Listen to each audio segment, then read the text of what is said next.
Welcome for the first time ever to day 2 of the NBA draft. I'm Tyler Metcalf, joined by Rowan Kent, Corey Tulaba, to kick this off before chaos fully officially gets underway. We're already starting to see Woj bombs and picks being moved left and right. Fellas, how we doing? We are living the dream here, Metcalf. Day 2, who would have thought this could ever happen? Inconceivable that something like this, an event of this magnitude, could ever be realistic. But here we are, live on YouTube, live on Twitter, hanging out, getting to double the fun. And there's really, truly nothing better than that as the draft sickos that we are. So I am just absolutely elated right now to be here with you guys and the whole crew to break down day 2. We've already got a ton of madness. It's a shame that Nick isn't here on stream because we've already gotten, so many interesting components here due to my man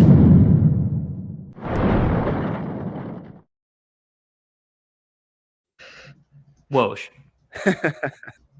The punchline is Woj. So I can't wait to see what other madness happens. I know the Thunder have made trades, just a whole bunch of different things. Rowan, what's your first impression of this Davion Mitchell trade? I think the writing was on the wall for them a bit when they took Carter yesterday. They could have had a really deep and maybe cluttered backcourt, but something that the Kings didn't have was wings with maybe length and size. I think Jalen McDaniels isn't someone they're going to be expecting heavy minutes out of. But at this point, they're a team that wants to win. Mitchell wasn't going to impact their margins as much as Carter was. They just spent a similar pick on Carter, a little lower. But it's the kind of move around the margins that I think they really will want to do, and it might set something up for them later. It makes sense. I'll be interested to see what Mitchell can do in Toronto, especially because they don't really have a lot of backcourt space either. I'm very interested to see the Davion Mitchell sequel, rebirth, rehabilitation. Metcalf, what are we excited about today?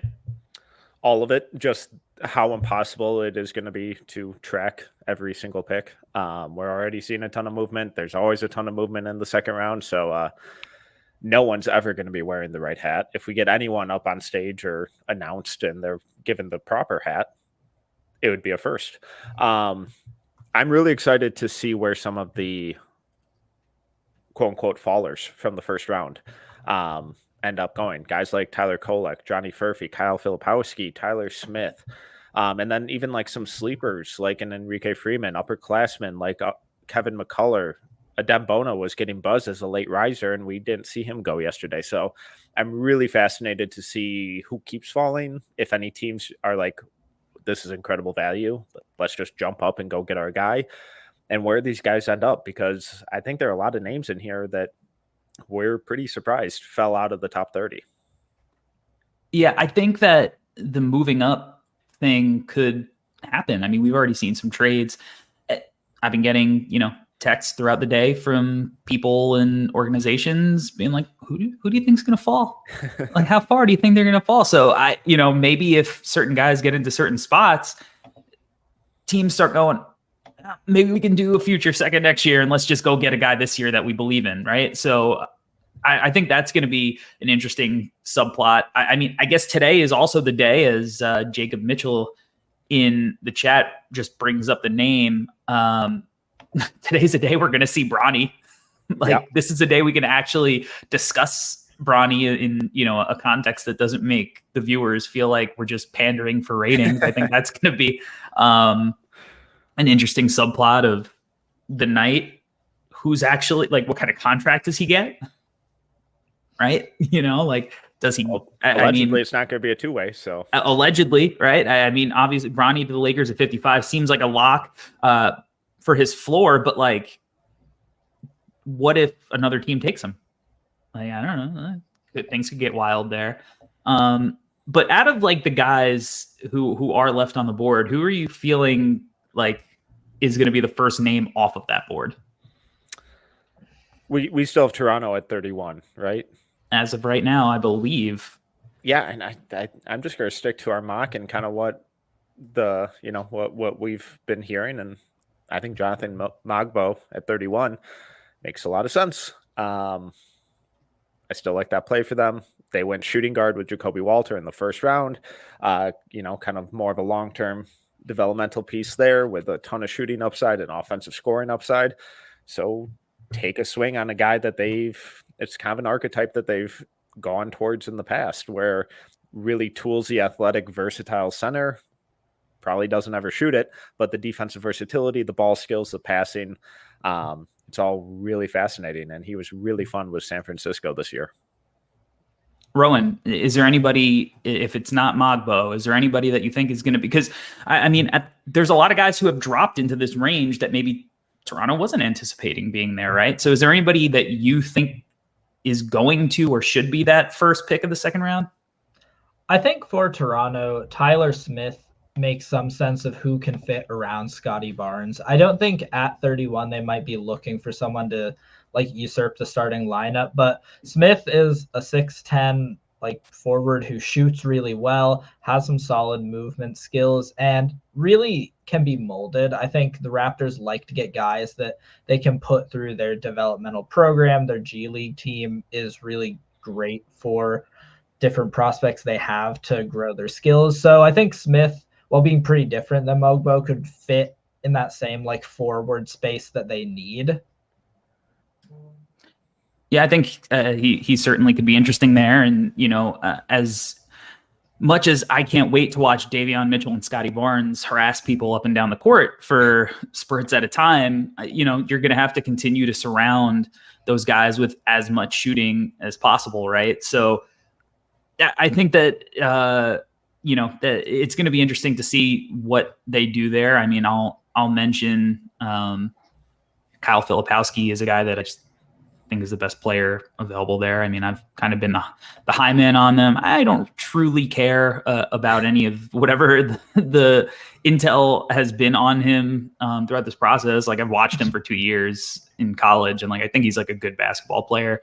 So I'm going to go out and say, for a lot of the same reasons, I think maybe he's a guy that at the next level is going to end up shooting it at a pretty good level that could, potentially space the floor for Scotty a little bit. And while he still has some defensive warts himself, I think he was better than Tyler Smith, last year, to put it plainly. Metcalf, who is like your biggest, is Freeman your biggest sleeper of this second round, or is there somebody else that you have that you're looking forward to hearing their name called? I'm really excited to see where Enrique Freeman goes. But in terms of just like upside swing, home run lottery ticket type of guy, Trenton Flowers, I think is the biggest one here. Big time recruit coming out of high school, went to the NBL, was, had a pretty disastrous season like most of those guys did. But I think a lot of that was situation where he was kind of set up to fail over there. He set the NBL record for for points in a single quarter with like 26. The next game he played 3 minutes. Always fun. So I'm just really excited to kind of see where guys like him land and how much of the second round is home run swings like that versus more kind of ready-made guys who can fill a very specific rotation role, like a Filipowski, like a Enrique Freeman, Kevin McCullough. In the first round, I feel like we saw a lot of that kind of swinging for the fences approach. And especially, we had Ron Holland at 5, Tijan Salon at 6, those type of lottery ticket type of guys. And that ended up with a lot of upperclassmen who are a little more ready-made with lower ceilings, but higher floors, falling into this range where I think there are going to be a lot of teams who can capitalize on really, really strong value in the 30s and early 40s here.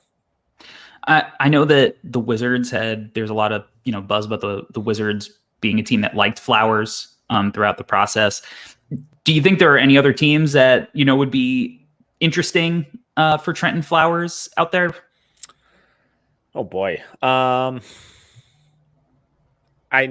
think I think he's a really interesting option just for teams who might be facing some salary cap struggles going forward, because he's, if he hits, that's an awesome talent and off-ball scoring talent. I thought the effort and attention to detail was there on both sides of the ball this year. He's not going to be a point guard, unfortunately, shucks, but there's a lot to be really excited about with his game and how it grows. So as a cheap option, 2-3 years from now, when if your team's like a Minnesota or even like even like the Pistons that they just traded up to 37 and swapped with Minnesota at 37, I really like taking that swing because I kind of buy him as an off-ball shooter, plus that athleticism. Why not take that swing? You have Fred Vinson as a shooting coach. Kenny Atkinson was really good at developing those guys. He's going to earn his paycheck, boy. Oh. We're going to see just how good. Yeah, my favorite saying. My favorite saying. Not Kenny Atkinson, but yeah. Sorry, my favorite saying, is always, if it's broke, don't fix it. So I'm glad, Detroit went the route that they did. Rowan, who's your favorite sleeper guy in this second round? I'm going to go maybe not like a total like deep sleeper, but I'm really interested in where Cam Christie might end up. I think the process of him choosing to stay in the draft was one that like raised an eyebrow. There are obviously a lot of teams that are fascinated by his shooting at that size. I think when I look at him, I wonder what else is he really going to bring early. And I think in the same way that a team might want to swing on Flowers based on the potential of the rest of his skills, the same could be true for Christie. You're not going to find many shooters his age who can stripe it that way. It's such a valuable skill. And I wouldn't be surprised to hear him in the 30s. By the same token, it wouldn't surprise me if there were wonderings about what he does besides that shooting and he starts to slip. But the youth and the shooting is that intriguing to me. I thought it was going to be a year away, but here he is, and I'm pretty psyched to see where he's going to go and get to develop in the NBA. Cam Christie's really interesting. Metcalf, he's a guy that is local to you. You've seen him. He's like a real deal shooter. Oh, yeah. And not just like off the catch, right? Like he can create his own shot. What did you see from him in person that you think is, intriguing, that you think he can develop in a way where he would provide maybe sleeper value down the line? Yeah, so the game I got to see in person was against Ohio State, and that was when they were in their run after the coaching change, and they were in a real hot streak. And Christie struggled to score, but he still finished with a game high plus minus because he started figuring out different ways to impact the game, whether it's his defense and chasing guys through screens or being a much better facilitator out of the pick and roll. And that's the real key with him. In terms of shooting, the mechanics are really gorgeous. Sure, there are some tiny things here and there you can always improve on, but overall, the mechanics are fantastic off the catch, off the bounce. He got really comfortable at getting to his spots out of the pick and roll.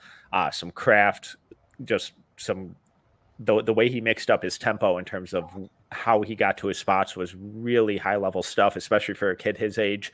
And then I was pretty impressed with the frame. He's kind of wiry, a little gangly, a little skinny, to be expected from a kid his age. But I thought his frame was one where he could add that muscle, just like we've seen from his brother Max with the Lakers. So once he adds that type of stuff, continues to develop that handle, I think as like a second side creator, that's where the real upside with him is. And the fact that he was actively figuring out ways to impact the game and contribute to winning basketball without scoring in the middle of the season as a freshman on a, let's say, inconsistent Golden Gopher team, that was really, really encouraging for me in his like long-term development.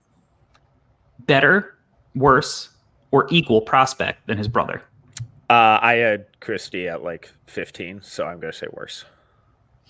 But I think Christie also had a couple inches on him, and I thought his defense was in a different stratosphere coming out of MSU. But is his brother a better shooter? I bought Max's shot. I think he'll get there. Same. But yeah, probably. So you think Cam is the better shooter? Yeah. Not substantially, but on the margins, yeah.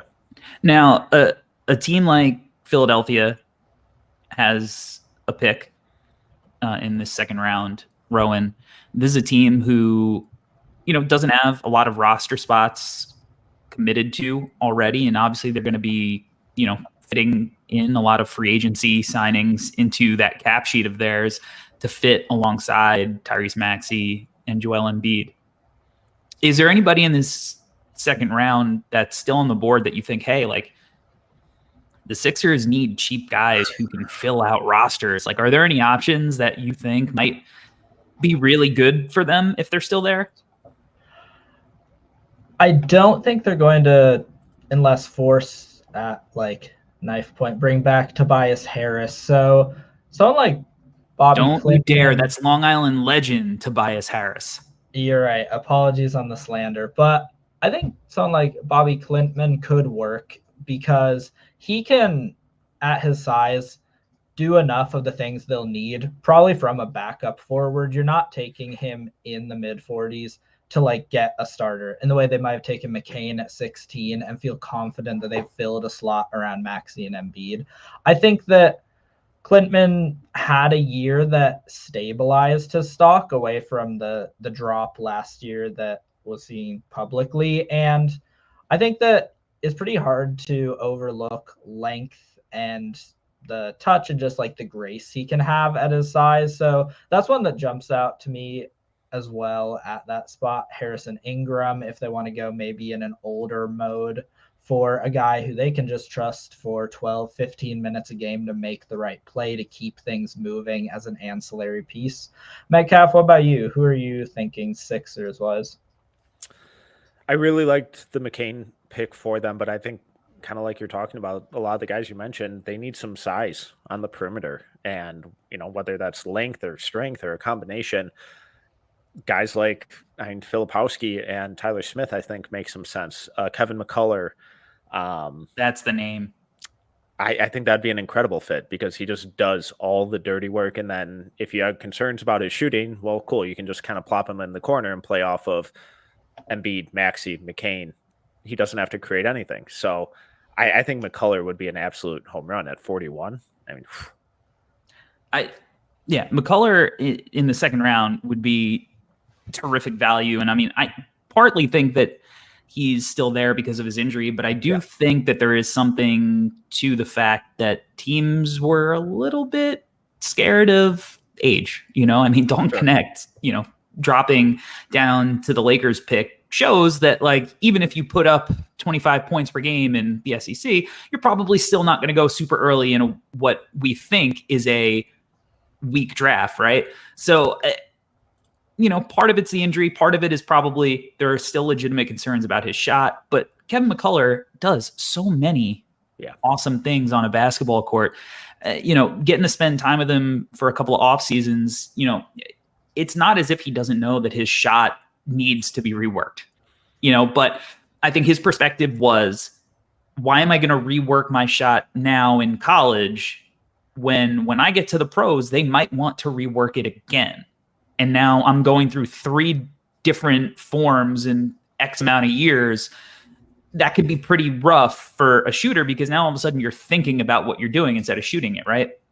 So, I mean, if this kid becomes a 37, 38% shooter in the league, we're going to look back and be like, oh, this guy should have been, taken in the lottery because of what he can do defensively.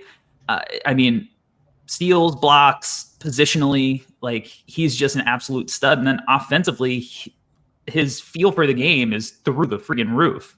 Like, this is a kid who, if you want to let him initiate offense, bring the ball up, get into your set, run, pick and roll, he can do all of that. But then he can also serve as like a Bruce Brown, right? Who's like screening and rolling and operating out of the short roll and making those quick reads. And like you said, like, with the spacing of Maxey, of McCain, and whether Joel Embiid is in the dunker spot or, behind the 3-point line, he's going to have plenty of room to just pick his spots and pick guys apart. This is a guy that if I was a contending team, I would be running to the post. Like, if he's on the board and Indiana doesn't take him, I think, what are we doing here? They have, how many picks do they have here? 3? I think like 18 in the second round. And And I'm assuming they're not going to take every one of their picks. They might make some trades. Maybe they trade for future picks. But even still, like, they're at 36. I don't know. I'd start thinking about it there, because even if the injuries turn out to be, a little rough, you still have other picks you can kind of operate with, at least where we're at, 10 minutes before the start of the inaugural day 2 of the NBA draft. So I'm with you on McCullough Island, Metcalf. And you just talk about him doing the little things, and I don't think that shows up anywhere more so than the defense. I really think there's a strong argument for him being the best team defender in this class with his hands, the rotations. You can always rely on him to be exactly where he needs to be, essentially every possession. And just having that safety net to cover for, smaller backcourt with McCain and Maxey going forward, it's going to be tough defensively. And having just another intelligent, versatile defender on the court like that, it changes things dramatically. And then, like you mentioned with the offense, the way he's developed year over year from his time at Texas Tech to Kansas, where he was basically running the show and was one of, if not the best players in college basketball until he got unfortunately hurt yet again in the middle of the season. It's been exactly it's a very similar development path and what we want to see from guys who return to college. They just get better. And is he going to be a star? No. But is he going to make a good team better? I'm pretty confident in that. I wrote an article last year about Kevin McCullough titled "Kevin McCullough is a Star." And, the premise of the piece was he is going to star in his role. Mm-hmm. Right. And I think he is. But transitioning from somebody who, has had a very productive college career to maybe the biggest wild card of the second round, our guy Shamshi. Mm. Who takes the shot on him, Rowan? If I knew this, I'd be a richer man. I think that now's your chance. I'll be right back. But I think there are teams that would feel like they have the developmental infrastructure to take a really long, talented, unfinished guy. I think that the Clippers around 46 could be a team that would know they don't have to play him immediately. The Spurs at 48. I mean, we talked about the Pacers having like extra picks there depending on where exactly he goes. But even in the 30s, like both the Spurs and the Pacers have those selections. So I'm not just ringing the international bell for a prospect that's not from here in that way. I think that next to Wembanyama, you have flexibility and you have time. You're allowed to put so many different player archetypes next to him, considering how many things he does for your team, that he could fit, and he wouldn't be expected to fit this year, next year, or really until the team is pushing to be good, and that's when he'd be good. So I think Spurs and Pacers stand out as my initial wonderings. Time to go take that to the bank. I think the Spurs are a really interesting choice. But here's my sleeper. Oklahoma City Thunder trading in. Long. Raw. No, I mean, he's a second round pick. You don't need him to play right away. Metcalf showed a little bit of passing feel. Did he, though? He did. At the Hoop Summit, he made some nice passing reads. There were a couple. I think in the scrimmages, that there were a couple. He had a nice one in the game itself. Yeah. Measured really well, right? Obviously, he's raw. But if he can develop in some form or fashion, next to Chet Holmgren, that's a lot of length. I think he's pretty mobile. He needs to get stronger, right? But that's not something that they particularly care about. Yeah. I think he could be an interesting kind of really late round guy there. Rowan, if there was one guy that was picked in the second round that made you go do the Bill Simmons, whoa, reaction, who would it be? Who's on your big board that's pretty far down that you'd be like, all right, I guess they selected him.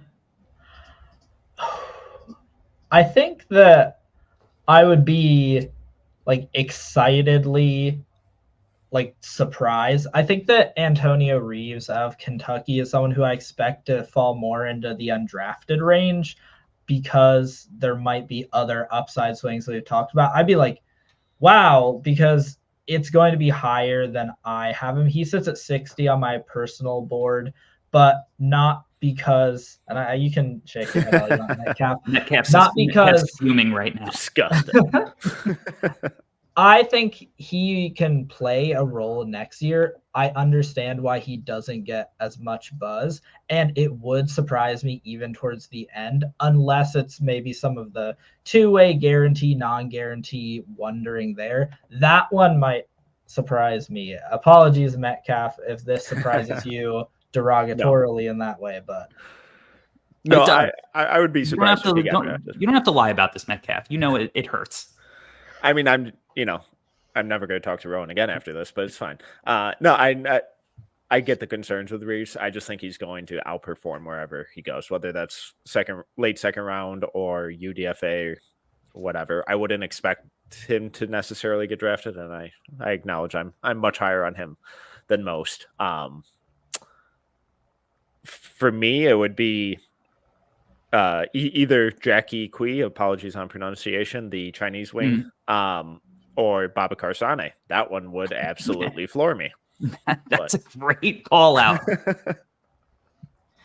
Great frame. Chaotic. He's fun. Unless you want to win. It's hard.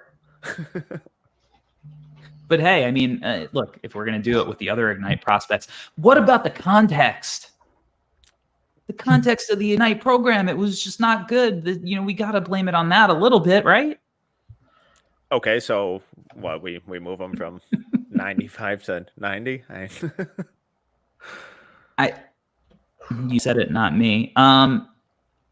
Who's the best shooter in this second round? I looked down the list. We have Antonio Reeves. We have Cam Spencer.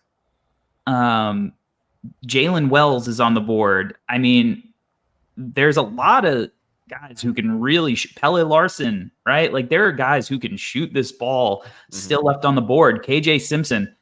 Who's the best shooter left in this second round, Metcalf? It's pretty easily Antonio Reeves for me. I think he does it in all three areas more than anyone else does. Off movement, really difficult stuff. I think the combination of versatility and difficulty with his sample size over this last year is far more impressive than almost anyone else in this class or remaining. Yeah, I mean, from a pure shooting perspective, I think he's got to be up there. I mean, we talked about Cam Christie as well. I think, if you take his age into account, he might be my most intriguing shooter that is left on the board. But Maxwell. Hello. Who's the best shooter left in this second round? I'm actually kind of with Metcalf. I do think it's probably Antonio Reeves. And with Reeves, too, it's just over such a big sample. Even though he betrayed the Illinois State University Redbirds by transferring up to Kentucky to get more exposure and make a respectable amount of money. Yeah, he's always had it. He's always been a phenomenal shooter, off the catch, off the dribble, off of movement. And I love his step back, like his go forward, decel, deep pullback on that crossover that he does before his pull-up jumper. It's a nasty move. I love it every time. I'm a little lower on Reeves overall, but I do think he's probably the most dynamic shooter if we're just talking about the shooting element of this game. Okay, so dynamic, I think, is definitely a good way to put it because quick trigger can hit it in a variety of ways. Why can't I shake the feeling, though, Maxwell, that the answer could be Cam Spencer? It could be. I think that's more than a reasonable take. The percentages will back it up. Do you want to elaborate? You've gotten to see him live a bunch, so do you want to? I've gotten to see him. I've probably seen him 10 times over the last 2 years, dating from his time to Rutgers and then UConn. I mean, he's just everything looks like it shouldn't work. And then it does. Like he's so patient, and he looks slower and less athletic, I think, than he probably is, because he thinks the game at such a high level that he's able to move like on the court at his own pace, but it allows him to get to whatever spot of the floor that he wants. And if, as a pure shooter, like he can do the movement stuff because he's so crafty at moving off of the ball. So it doesn't look as crazy as like, because, you know, like Reeves has such a quick trigger in those situations where Cam, sometimes it feels like he's got to load up a little bit, but like he's good at creating enough time. He's good at running off of screens and like running his guy into the screener to create that extra time. And at the next level, he's going to need it because, you know, he's 6'3.5" or something like that. Right.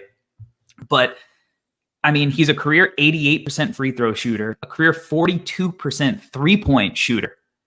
And that's over a 5-year sample. So like, you know, I don't know. Every time I watch him, I'm just like, the guy is just so good. And I have my questions about him as a, you know, high level NBA player. I don't think anybody should be clamoring for him to be taken in the first round or anything, but he just seems like a guy who's going to be a guy who probably outplays whatever spot that he's taken in. And, you know, the shooting is clearly like the biggest thing that he brings to the team. Would you expend draft capital on him?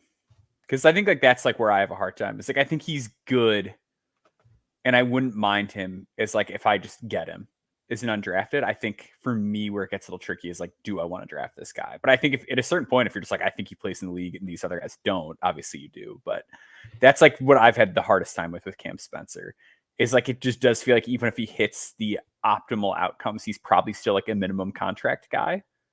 At his peak, most likely. And like, I'd rather just like swing a little higher if I'm picking, unless I'm like, I don't know, maybe if I'm a contender and like I have a guard, I need a guard spot and it's a situation where you can play off somebody a little bit more. Maybe it makes some sense, but that's what I've struggled with Spencer. I guess it's hard because it's like, he has a skill that is not theoretically something that fits into what the direction of the NBA is, unless you're, you know, a team that perennially picks in the top 5 and has just ignored that side of the ball. But like, you know, if you look at like Reese Beekman, it's like, all right, well, his tools, he's a great passer, he's a great defender. If he doesn't shoot it, like, can he even be on the floor? Like, could he be a minimum player if he doesn't shoot it? I kind of feel like that with Jamal Shed to an extent as well, where like Jamal Shed's exceptionally smart. Everybody raves about him. Stellar defender, especially from a playmaking standpoint, but even on the ball, just like the film session that you did with him, where he's just like talking about like the shots that he baits guys into taking that are poor shots. But then you look at like the effective field goal percentage, and like usually guys in that tier are like uber athletic one and dones that just like hadn't quite figured it out yet. Yeah. And then we're talking about like a 6-foot guy who played 4 college seasons. And like, I feel like I'm a little surprised there hasn't been more buzz around him. Like, I feel like his name has just sort of like not been brought up much as far as like the best available guys. I'm curious as to your take on him. Well, I think because everybody who ever would meet Jamal Shed is going to be like, Jamal Shed is the absolute greatest basketball person I've been around as a prospect. Like, he's uber intelligent when it comes to the game of basketball. Like, he is clearly, if he wants to, when his playing career is over, whenever that is, like if he wants to coach, he will do it and he will be great at it, right? Like he just has that incredibly nuanced understanding. You know, the shooting of him is a little tricky because obviously like he's been pretty inefficient for a number of years. I think part of it, like I think he's probably a better finisher than his numbers will indicate because Houston has just had Detroit Pistons level spacing, you know, for the last however many years. So I would not recommend, if we're looking at him improving that aspect of his game, I would not recommend him joining his teammate, Marcus Sasser in that situation. But I think that if with a little bit more space, like I do think he's able to get into the paint and he's strong and he's quick. So I think his efficiency has a chance to rise to at least like adequate levels. I think his shot mostly looks pretty good. Like, you know, he does have a funky follow through that, you know, he identified on our film session before I even brought it up. So like, it's clearly something he knows that he needs to work on. And he's not afraid to shoot. Like, you know, shot 7.5 threes per 100 possessions this year, which is not like crazy volume, but it's also not much less than like Reed Shepherd shot this year. Right. Like, so I'm kind of bullish and buying into just the player and the eye test of how I think his weaknesses could be improved upon. But at the end of the day, as much as I love him as a person and as a college player, he is 6'1" with like a 6'3" wingspan. Mm-hmm. He's also built like a running back. So like, I'm not really afraid of him guarding up as much as I would be with some of the other smaller guys, like, you know, Metcalf's new favorite player, Rob Dillingham. But at the same time, at the same time, measurements are what they are, right? Like all guys have an advantage. So, I think my general rule of thumb lately is like, if Maxwell can post you up, yeah, it is like one of my rules that I like to use. Is like, am I more physically imposing? Like, if the answer is yes, then you're not top 30 on my board. Yeah, it's a pretty good rule. yeah. Metcalf, you are like my go-to guy when it comes to defensive evaluations and defensive scouting. With Jamal Shed being as talented as he is on that end of the floor, like, what thresholds do you think he needs to hit offensively to compensate for that? Like, do you think the bar is fairly low given how good he is defensively, or do you think like there needs to be sort of like a step forward, or do you think it can kind of look like it did in college? It has to improve. Okay. It's almost impossible for tiny defensive first guards to make it. Obviously, there are examples, but they're almost always the outliers. If he kind of has to get to TJ McConnell levels, and that's really hard to do. I think they share kind of like a similar mindset and toughness and IQ. So by no means do I think it's undoable or impossible for him to hit those thresholds, but like even like Jordan McLaughlin with the Timberwolves this year, and he got up to like 40+% from three, but it was low volume and no one respected it. So he still didn't improve their spacing at all because teams were like, all right, cool. You're going to make 1 out of every 2 a game in the 5 minutes you get. So it doesn't really matter. So having that ability to really facilitate for others at a high level, the decision-making has to be immediate. He has to be 4 steps ahead of everyone else, catch and go. There can't be any hesitation. The shooting has to get to a respectable level. It obviously doesn't have to be elite, but there's the room for error around the margins is non-existent. He just kind of has to be perfect everywhere else. And I do think his defense is good enough to get to that level. And I think he's a smart enough player to be, enough on offense, but he can't be a non-shooter. Mm-hmm. So on the ESPN broadcast, I am seeing that, and I just want to confirm this before I'm telling any tales out of school.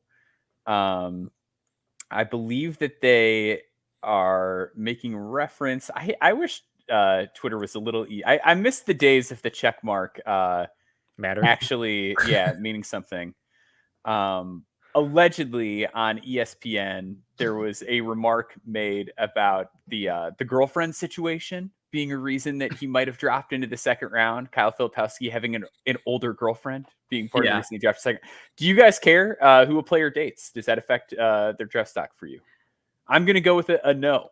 I mean, in most situations, I'm going to say no. I don't really care. I've had many friends who I've looked at and been like, this is kind of affecting your stock, but I'm still going to be friends with you.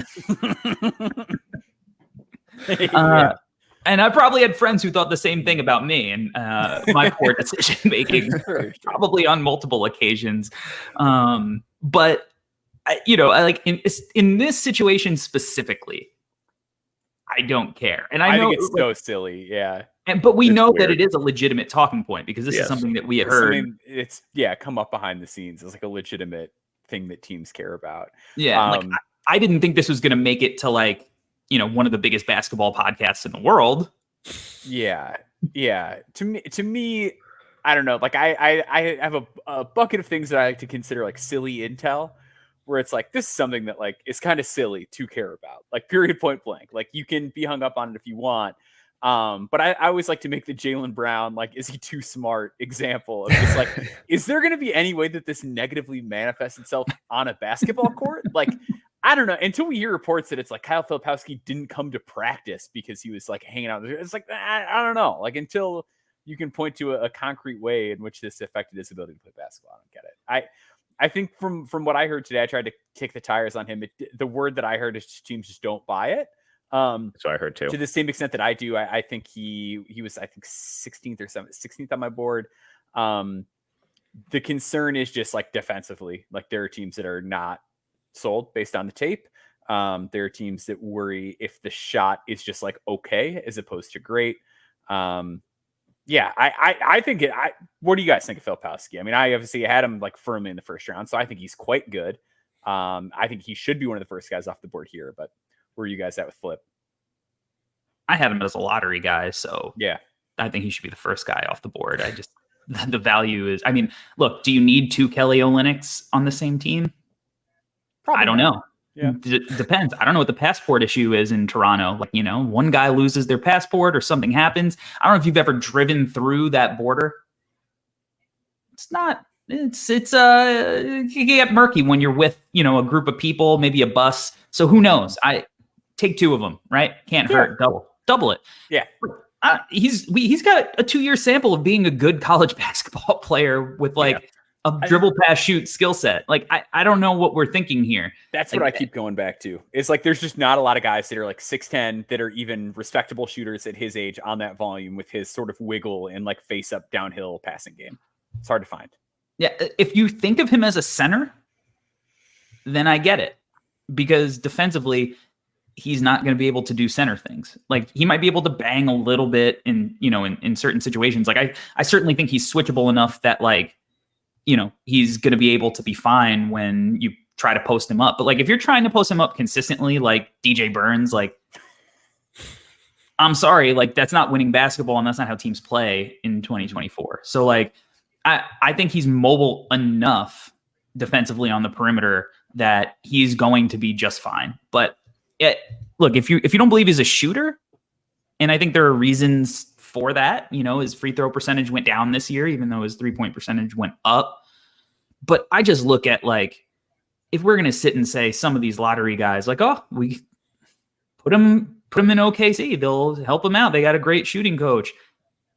Well, how about a guy whose shot actually like looks pretty good and has had some semblance of success shooting? Like, if we're going to do that for the young guys, why?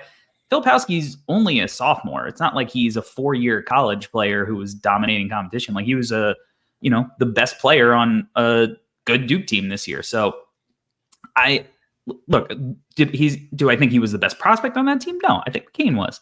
But it certainly is, at this point, it seems like there's a lot of overthinking on Filipowski.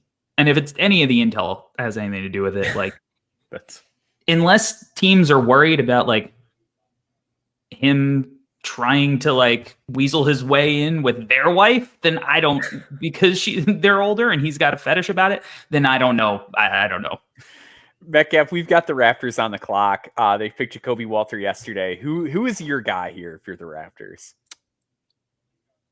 Probably one of the bigs in Filipowski, Tyler Smith, Mogbo, and Enrique Freeman. I think any of those guys make sense. I'm a little lower on Filipowski than you guys are, but like this, I don't think he should last long today. Sure. In, these first couple picks, I think he really should be one of the first names off the board. Well, who does last long with, an older woman anyway? Right? Quickly pivoting off that. Next topic. So one of the names we haven't talked about at all, Bobby Klintman. What are we thinking? I don't see it. I don't think he can dribble. I think the decision making is like quite bad. I get that he shoots, he rebounds, he makes defense. Like, I think there are low maintenance roles you can plug him into. I just don't see the higher end stuff with him. Yeah. I'm a fan. I'm the lone guy on the island, I think. I've liked him since he was in high school. Like at Sunrise Christian, like when I was watching Grady Dick film, I was like, who's actually interesting though? Yeah. Bobby Klintman and Scotty Middleton. So could be 0 for 2. on maybe over 3 in that whole draft year. But I still like him. I think he's a good enough shooter. I think he's one of the best cutters in the draft. And I know that that's not like a way you can make a living in the NBA, but like when you're 6'10" and you're good at it, it helps. It certainly helps. If you watch some of the international stuff, I thought that was interesting that he was a guy who could make some plays. Now, I don't think he's going to play with the ball in his hands and the same way that he did in FIBA competition, but like it at least shows that, hey, like maybe he could do it effectively in like a cool connecting way where he's screening and rolling and getting downhill and operating as a short roll guy, attacking quickly, drawing a defense. Now he's kicking it out to the weak side because teams are in rotation. And I think his size, like he's going to be able to defend if he wants to. So I think he's interesting. In for the Raptors, and they've selected Jonathan Mogbo from San Francisco, the hyper productive forward with heaps of offensive and defensive versatility, 6'6.5" with a 7 foot plus wingspan, 6'7.5" rather, 217 pounds, averaged double this year, exceptional passer, a guy who popped to me sort of around the midpoint of the season. Early in the year, he had a multi-assist game against Vanderbilt, but phenomenal short roll play, making some grab and go juice to him. Where are you guys at with Mogbo? He was the guy that I kind of liked on a two-way. I think he's going to be able to eat innings and play right away. I'm just not quite sure what the upside is, given his age and the fact that he's not a shooter, but fascinating player on a really impressive growth trajectory. I think the ball skills with him are what is really special. Because I believe, correct me if I'm wrong here, but I believe he was a late growth spurt guy and grew up as a point guard, and it really shows with his ability to kind of grab and go, create out of the middle, out of the short roll in transition. The passing is really, really special with him. I just don't think he's ever going to shoot it. And the measurements were a lot shorter than I was hoping for. So I'm intrigued as to like what is he at the next level? Like what position does he actually play? Is he just going to be Jared Vanderbilt? Mm-hmm. I think he's a better passer and ball handler and all that than Vanderbilt is, but he can't shoot it all and he's too small to play center. In Toronto, it's an interesting fit. It makes sense given the guys they tend to swing on and tend to target. Ton of upside, ton of feel, and IQ, but spacing's kind of starting to look pretty rough again. I'm not sure how, like roster construction wise, how you play unless you just go kind of small ball or throw out 5, 6, 7 dudes, which they certainly can. I think it's really intriguing, and the buzz we were hearing was that this is who he was targeting. So always fun when that works out. That is always fun. Am I the high man on Mogbo with no ceiling in general? I had him at 35. So.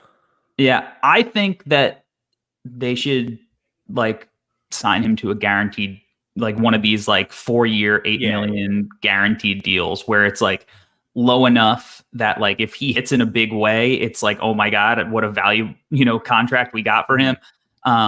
But where it's also not like a crazy amount of risk. One, he's the ultimate like Masai Ujiri prospect, right? Like 6'8" with a long wingspan and has crazy ball skills, but can't shoot. It's like Sam Presti took the Masai model and just was like, but what if guys could also shoot a little bit? And so I think the athleticism, is kind of an underrated thing though, that we aren't talking about. Like he's a guy who had like a crazy amount of dunks on top of his playmaking style. So I think like offensively, when you're talking about like a small ball 5, he could be a legitimate mismatch because he has real like 5 skill set, but he has all of that guard stuff too. And he's the kind of guy that I actually think is like an interesting flyer where it's like, all right, he was a late growth spurt guy. He told me in our film session that like in high school, because he was a guard, like his only job was to shoot. Like he was that was his role on the team. Like he was the shooter. And then when he got to college and he started growing, he became, the kind of player who their coaches were like, no, you're not going to shoot anymore. And that hurt his confidence. So we've got a pick in for the Utah Jazz here at 32. Kyle Filipowski. There we go. The slide is over. There's your Kelly Olynyk replacement right there. Kyle Filipowski from Duke, a dribble, pass, shoot, big man. Like we just kind of said, a little bit of everything. Do you want to re-go over Filipowski, or do you want to continue on Mogbo a little bit? We can do either one here, I think. And let's talk about him specifically in the Utah context. Sure. So in Utah, I think it's an interesting context. They clearly value tall guys that can do multiple things offensively and like to play a lot of them. They've done the jumbo lineups with Lowry, like the 3, which we saw Cleveland kind of experiment with first. But you've got, Taylor Hendricks here now. You've got Lowry. You've got John Collins. Like they've got just a variety of these big dudes that can do a lot of things. And then Walker Kessler to kind of hold down the fort and anchor it sort of off the bench in that 6th man role down the stretch. I do think it's interesting. I am intrigued by sort of the lack of like wing size players that they have on this team, but I do think he's really talented. I do think at some point it's going to be inevitable that guys like Lowry, John Collins, etc. Are put onto the trade market. And I think next to a Walker Kessler, it's just more size and a guy that's going to provide some spacing and open up those downhill rolling lanes for him. I mean, we've already seen this work in Utah. Like we've already seen it. Like Kelly Olynyk is a more complete player in that context, but we've already seen how Bill Hardy is going to use a player like this and get the most out of him. So like for Filipowski, obviously falling out of the first round is not like the best situation in the world for him, but like getting to a situation like this, I think is like a really interesting fit for him and something he should be happy about just from a fit perspective. And now we're looking at the haul that,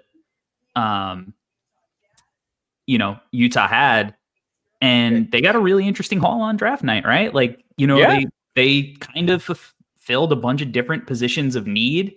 None of those guys really overlap in a big way. And I mean, they just have a ton of assets now. And this was a similar kind of strategy to how they approached the draft last year, right? Like they took a wing, they took a guard, they took a big. They did the same thing again this year.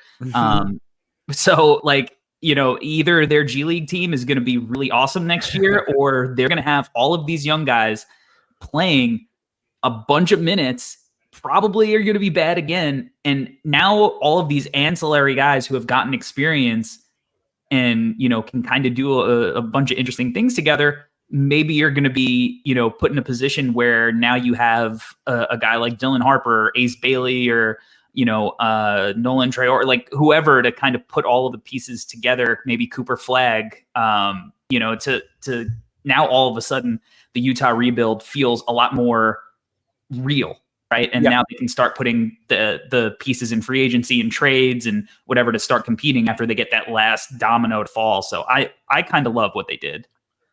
I think they've had a tremendous draft, and just kind of these last couple of years, like you mentioned, Corey, just getting guys at specific spots and not too much positional overlap, but also targeting guys who were not only highly productive, but also have a lot of room for improvement left. Like you look at Isaiah Collier, he put up good numbers, but I think we only saw a sliver of what we hope he could turn into as a point guard at the next level. With Filipowski, he was incredibly productive and, in conversation, if not an All-American, but he still hasn't shot it the way that we think that he can. And if he does hit those levels of shooting, plus the rebounding, plus the ball skills, plus the passing, that's like, holy crap. Now we're really getting somewhere with these guys.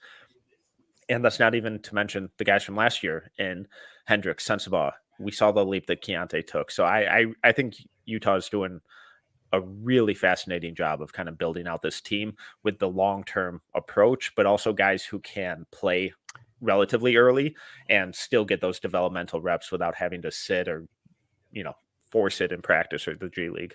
Yeah, as Corey said, like you're probably going to be bad again next year. But I like that just all the guys they've got in the last couple of years just have a degree of competence to them, so that they like if one of them hits, awesome, you've got another like future building block. And if they don't, like you're going to have a lot of guys that are like ripe for a consolidation trade at some point. You've got plenty of draft capital still coming down the pike here. Like they're in a really good spot. And if they hit the lottery next year and like you've got this talented young supporting cast, like I really like what they're building out. And Corey and I were big Sensabaugh guys last year, so you've got to still am, baby. Still am.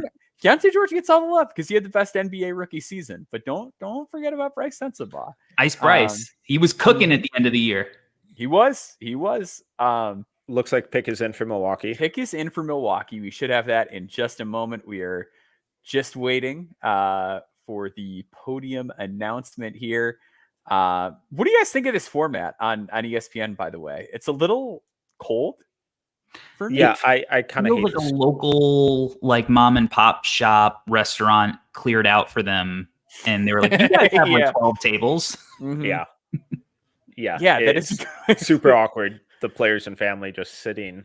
Mm-hmm. Yeah, it's like when you go to a local restaurant where they're having a bridal shower, but they don't have a separate events room. So like you're eating and the bridal shower is just next to you. That's sort of the vibe that they have going on in the ESPN studio. And I felt bad too when like they showed the green room guys that were still there from the day before, and like they're in their suits and like they all just look like guys that overdressed for a job interview. And we've got Mark Adams at the podium here. It would have been better in this setting if they like were in like casual dress, having brunch or lunch, and day drinking, making a party of it. Tyler Smith to the Milwaukee Bucks. Bobby Portis has actually been a guy that I've compared him to, and Bucks fans get really leery when you bring that up because Bobby Portis was a guy that came off a rough year. But I think that's a real solid median outcome that Tyler Smith can shoot for. He is a young player coming off the G League Ignite with a 7'1" wingspan, 224 pounds. Good level of physicality to him at 224 pounds. Going to come in a little more ready to bang on the glass and compete than some other forwards and centers his age. Really nice shooter for his age, 36% from three, in a low mistake ball mover. Not the most polished, flashy guy when it comes to creation, mid-range pull-ups, DHOs, but he is comfortable putting the ball on the deck and he can make the simple decisions well. The defense is a big work in progress, but I do think that when he is engaged and he's sitting down in his chair, he can guard the ball well, if nothing else. I think he might be the highest upside guy left on the board. I love this pick for Milwaukee. I think there's a chance with their defensive infrastructure that he might actually be able to play in some games as a rookie. I love the pick. What are you guys thinking? I think he's interesting. I mean, for sure. Like, I think we've said numerous times throughout the year, like, we know how chaotic outcomes in the draft can be, and there's a chance that he's the most successful Ignite prospect taken in the draft. Like, because he is the one who has, the NBA skill that teams covet that has actually proved it at some level, right? Even if he was only shooting 36%, like, it's better than, any of the other guys. And it's the NBA line too. And it's the NBA line, right? Like, so, I think you mentioned the defense, like that's obviously the swing skill. And it's like, he showed really interesting weak side shot blocking because he's a bouncy athlete. So if he can and he's athletic, we see it offensively. If he can just move and flip his hips and get down in his stance and guard consistently, clearly that was not an area of focus with this Ignite team, right? Like that's not something they cared too much about. So if Milwaukee can get that out of him, he's the guy that doesn't take anything off of the table because all he needs to do is sit on the, in the corner, shoot, maybe a little movement stuff, attack a closeout, set a screen, be unpredictable, catch lobs. Like it's really easy to see how he would fit. And like his spacing next to Giannis is, pretty ideal just because Giannis is going to attack. He's going to do a lot of finishing in the paint, right? I think he can be a really interesting, like pick and roll threat with Giannis when these big to big screens. I think that he's interesting. There's obviously like, he's not a big passer, but he also isn't like a negative. I don't think like he's not going to do anything too crazy. And I think there were some short roll reads that were like, oh, it was kind of interesting. Mm-hmm. They were few and far between, but like kind of interesting. And maybe if, the point guard play was a little bit better and the shooters were better, it could have happened more frequently. But he's certainly interesting. There's a big chance that he's just unplayable because his defense is so bad, right? But Milwaukee's going for talent in this draft. You know, they're not attacking it like, hey, like there are some guys that could maybe play right away. And they passed on like the local guy in Tyler Kolek, who was available on the board, who like maybe is one of the guys who could have helped them. They were like, hey, we're going to go with AJ Johnson. We're going to go with Tyler Smith. You guys have a lot of potential. Like, let's see what happens. Let's see how we can develop them. They coming into this draft, everything we heard was that they desperately wanted youth and athleticism, and that's exactly what they've gotten. AJ Johnson's more of a lottery ticket, and Tyler Smith, at a minimum, I think we're all very confident that he's going to be a really good spot up shooter. That at 6'10", with his athleticism, I think there's a lot to build on. I really like this pick for them. I think it'll allow him to kind of be hidden in a sense on defense, where he can just be that low man, try and keep everything in front of him, and then you maximize that athleticism, his length as that weak side shot blocker, try and simplify his responsibilities and put him in a system that can maximize the tools that he does have. He's still really raw, but I really, really like this fit for him and Milwaukee. So we have a trade. Pick 34 is in. This was the Trailblazers pick. According to Jake Fisher, this is going to the Knicks for 3 second-round picks. We do not know the specifics on what those picks are. Probably 3 of the ones they got from OKC. That could be, yeah.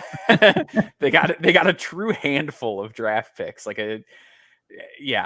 an absolute plethora. So we have the pick, and it is Tyler Kolek from Marquette. Let's go. Corey Metcalf. I've been a little bit skeptical of Kolek, so I'm going to let you guys cook on this one. I think he's a guy who is going to be able to play NBA basketball right away, if nothing else. Though, I'm going to let you guys cook. What do you guys like about Tyler Kolek?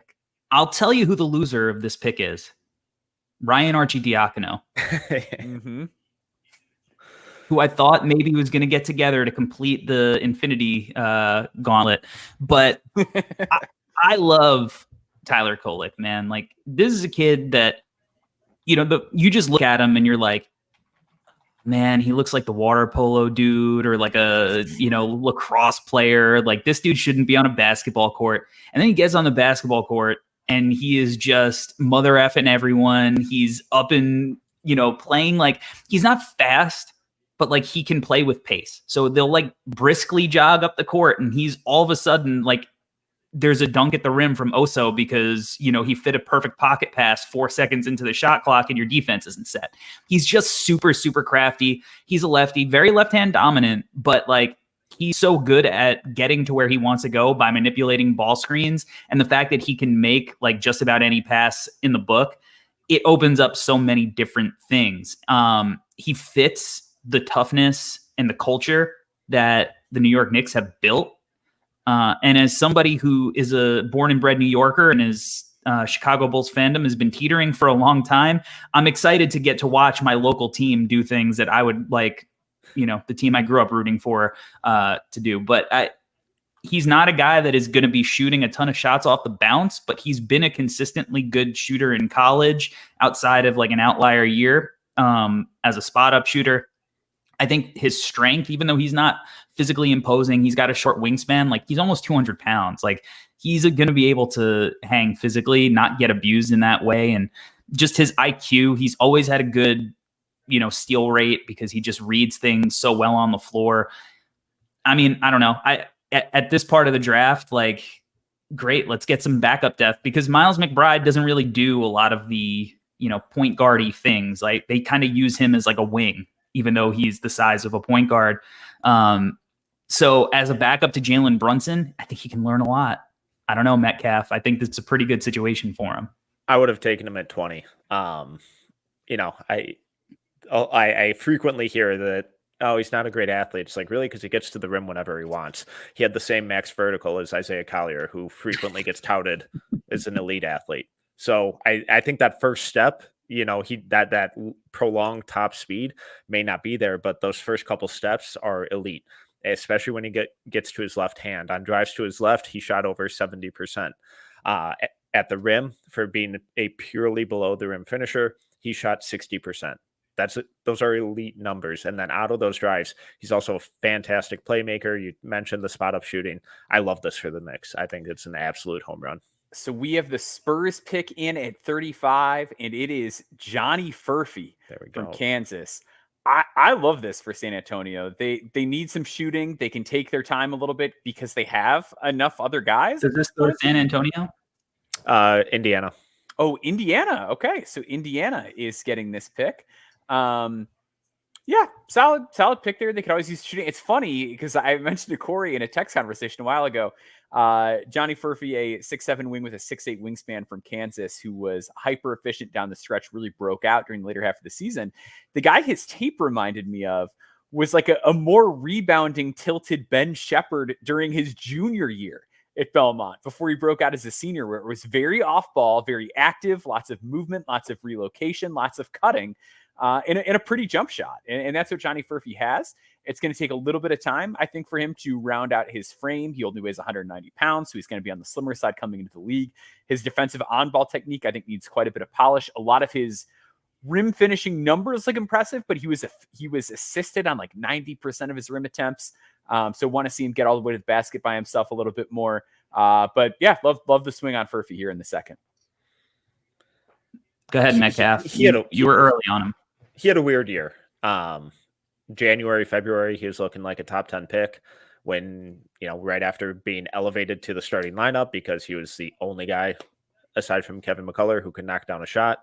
That near 50% shooting that he had, shocker, was a hot streak, and he cooled off, especially once he immediately skyrocketed up opposing scouting reports, and then Kevin McCullough goes down, and now Furphy was the only perimeter offensive option, so it was really easy for defenses to just load up on him, and he wasn't ready for that. So I think it makes a ton of sense that he struggled.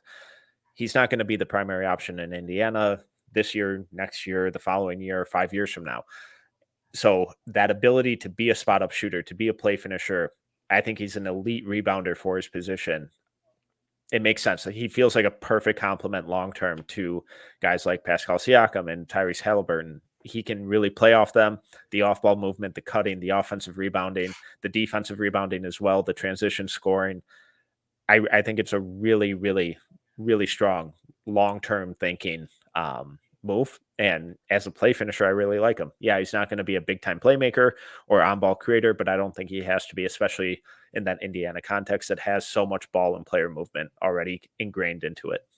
But even a guy like Jarris Walker, as he develops, is going to do some of that. Like, there's just not going to be a lot of that load on his plate there.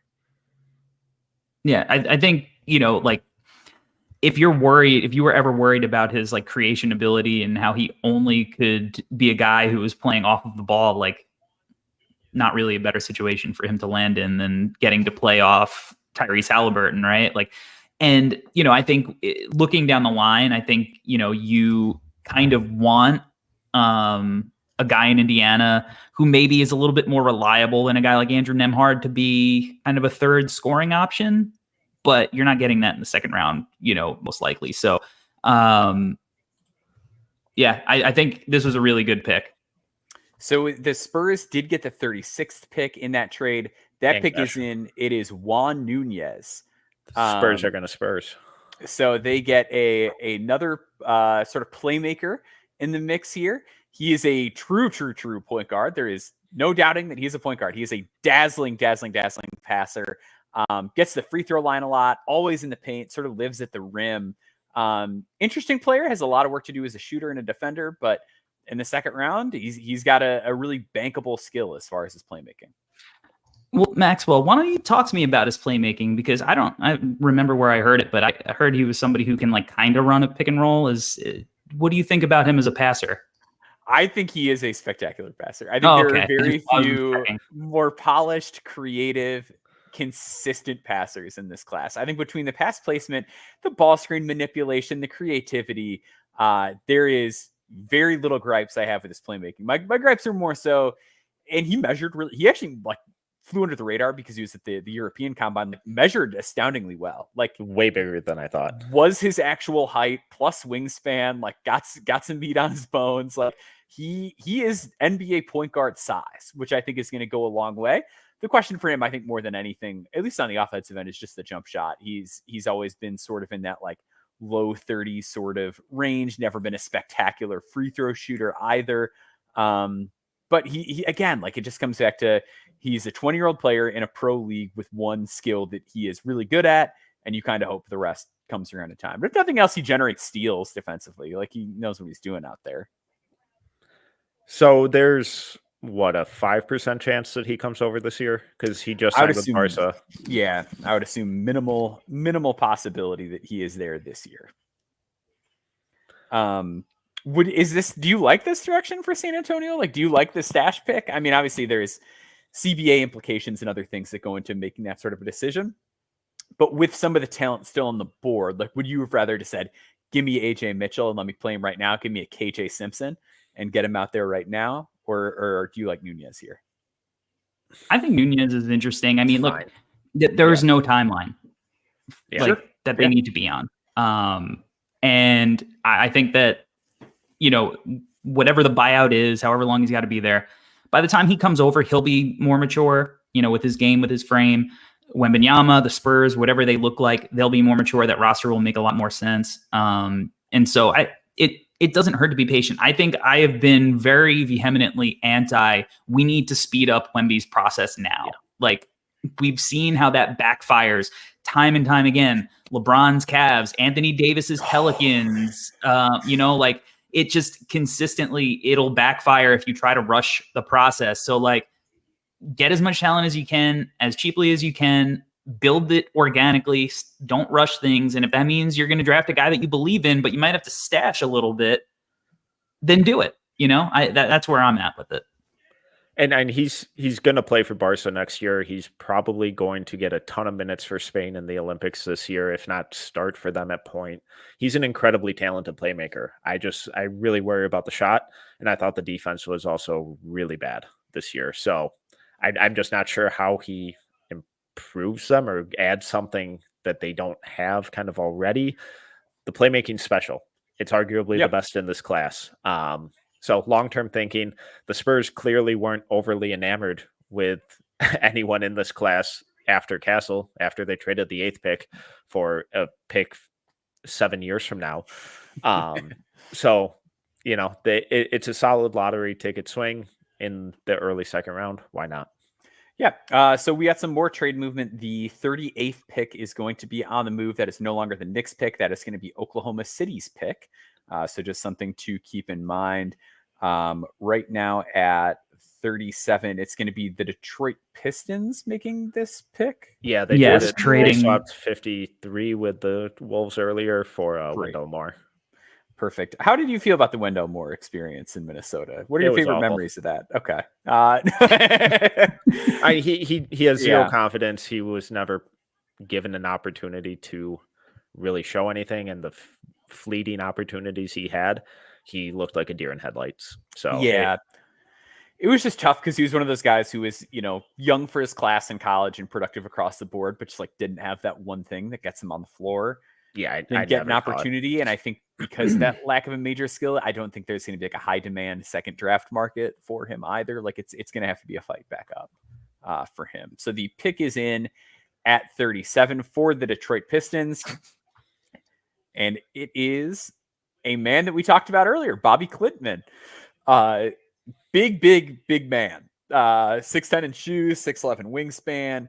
212, but like a guy who plays bigger than that. Like if you'd asked me to guess the weight pre-combine, I would have thought like 230. Like he plays with a real power to him when he's finishing at the rim, when he's walling guys off defensively at his best. 33.7% from three this year, but over 80% at the free throw line, and always been very good off the catch.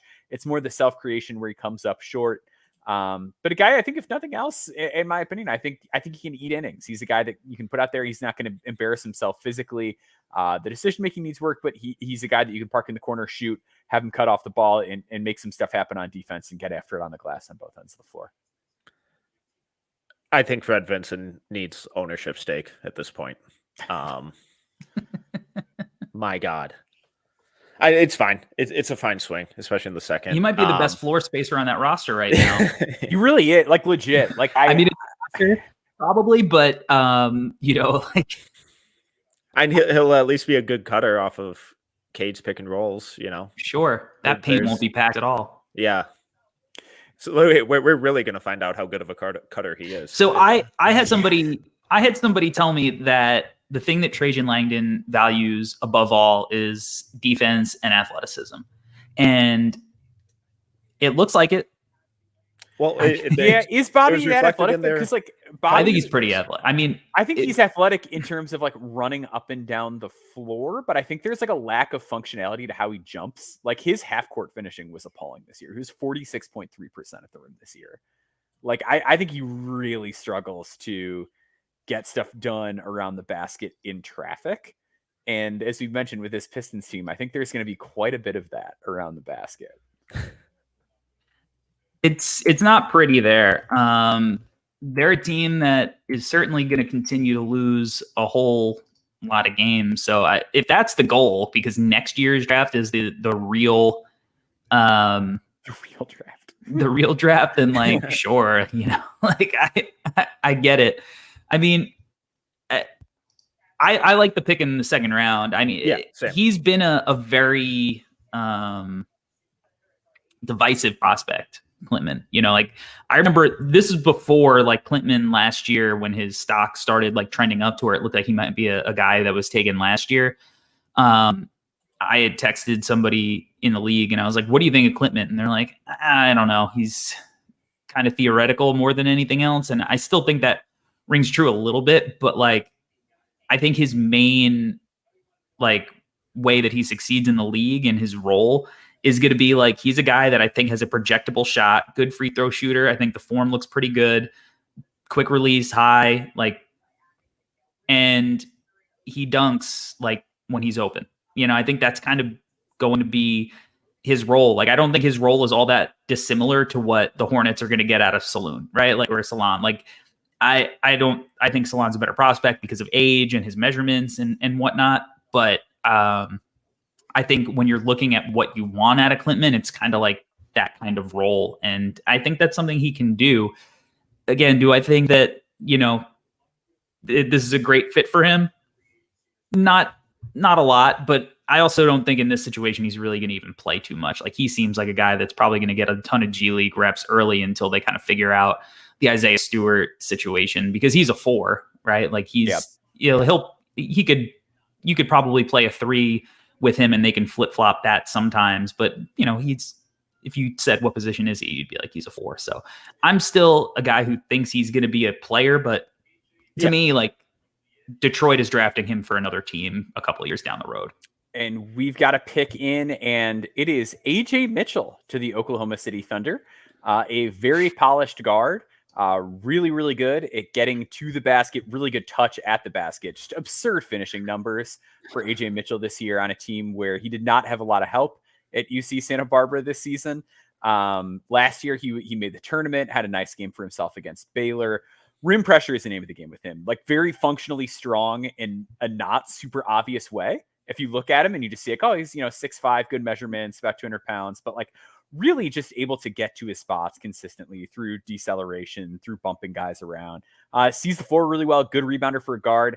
I thought his defensive production was pretty impressive this year. He makes some nice plays on that side of the ball, despite playing through injury and having a pretty high usage this year. I like AJ Mitchell. The shot diet's always been like, left me a little bit wanting more. Like that's where the Andrew Nemhard comparisons fall a little bit flat for me. But what do you guys think of Mitchell in OKC? I love it.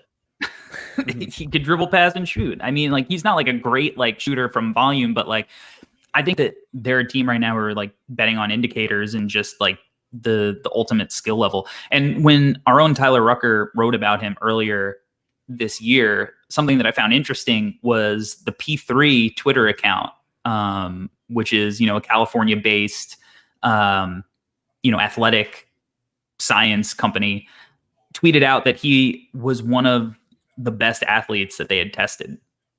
So I think because he's a guy who was not super bouncy above the rim, I think sometimes people don't understand that like NBA functional athleticism isn't just like, hey, can this guy dunk on somebody? Like there's start stop movement, there's side to side, there's change of speed and acceleration.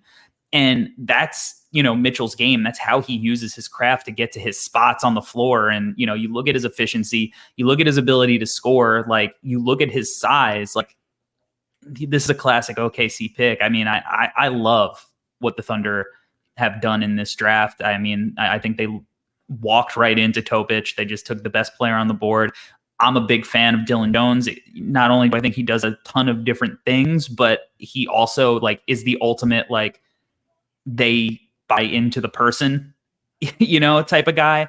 And then AJ Mitchell, like they're building a real guard, some real guard depth in OKC.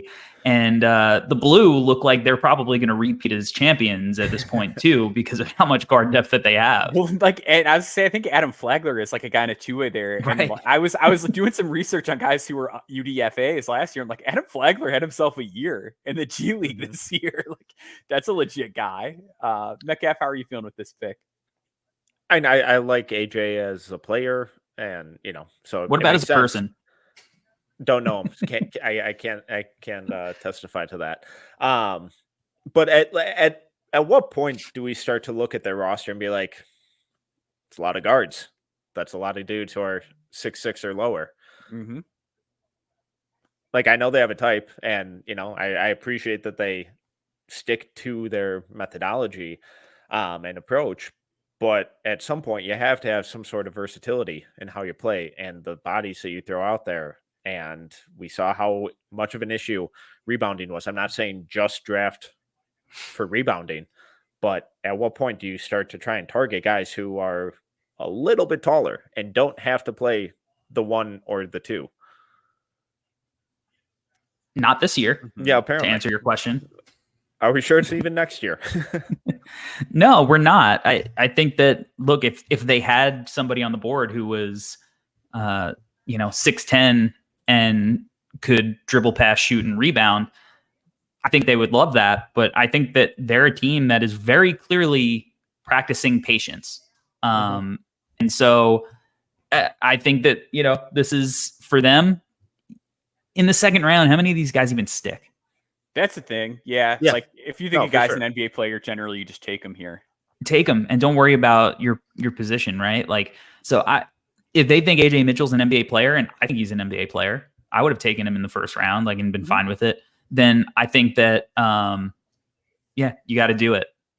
How much do we worry about the quote unquote like projecty players on the board? That it seems like it has largely been older, productive guys for the most part, and even Tyler Smith, it's like jumbo size, like clear kind of plug and play skill set in a way. Like, do you think in the future there's something teams are going to keep in mind? We got the Grizzlies pick in, so we can talk about that in a second as well. It is Jalen Wells. So Jalen Wells, another older player, granted late bloomer, but a guy who's a junior, very mature, a player I had the pleasure of interviewing, outstanding three-point shooter, over 40% from three this year. Another kind of low mistake guy, like low assist rate, but very positive assist to turnover ratio, solid rebounder. The defense is a big work in progress. He's aware of that. I think he's a guy with the maturity and work ethic to get there on the defensive end in time. Has a bit of a handle. Interesting player. Real deal 3-point shooter. But with how things are going, how do you feel about the Wells pick here? And then just in general, these kind of older vets coming off the board in the second. He feels like a Luke Kennard replacement a year from now. And like you said, elite spot up shooter, 99th percentile, pretty efficient out of the pick and roll too. But I'm a little hesitant to buy in on him being this elite world-class NBA level shooter, just because so much of his stuff from outside was stationary and standstill. The movement stuff, it was 4th percentile shooting off screens, and being a spot up shooter, especially playing off of guys like John Morant, a lot of the times is enough, as long as you're that super reliable outlet. But I think it just puts a cap on how versatile he really can be as an off-ball scorer. But late bloomer, elite spot up shooter. So can you kind of continue to build on that? Probably. So I really like the value. It seems to be filling a need with a guy who can kind of probably jump into the rotation if they do experience a billion more injuries again this year. So I think it makes a lot of sense. I think it's a major reach. Sure. Like, I'd rather take a shot on Cam Christie.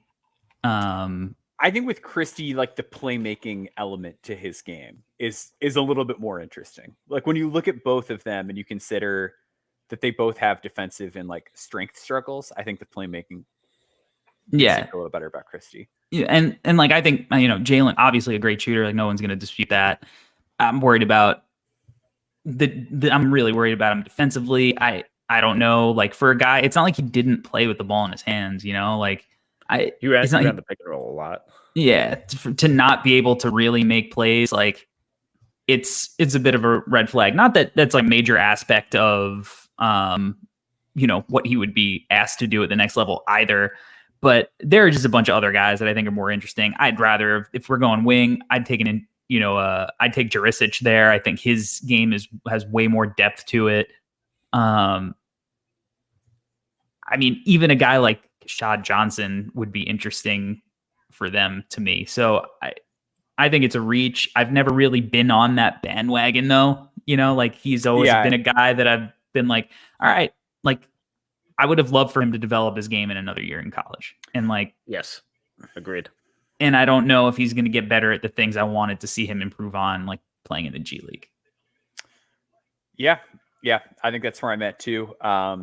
After this next pick, we are going to be gearing up for a shift change on the broadcast here. So stay tuned for that. Obviously, we're going to be here throughout the entirety of the second round. But in just a moment, we are going to be bringing up Rowan, Nick, and Steven as the Portland Trailblazers are on the clock with pick number 40. And I believe this is still their pick, correct?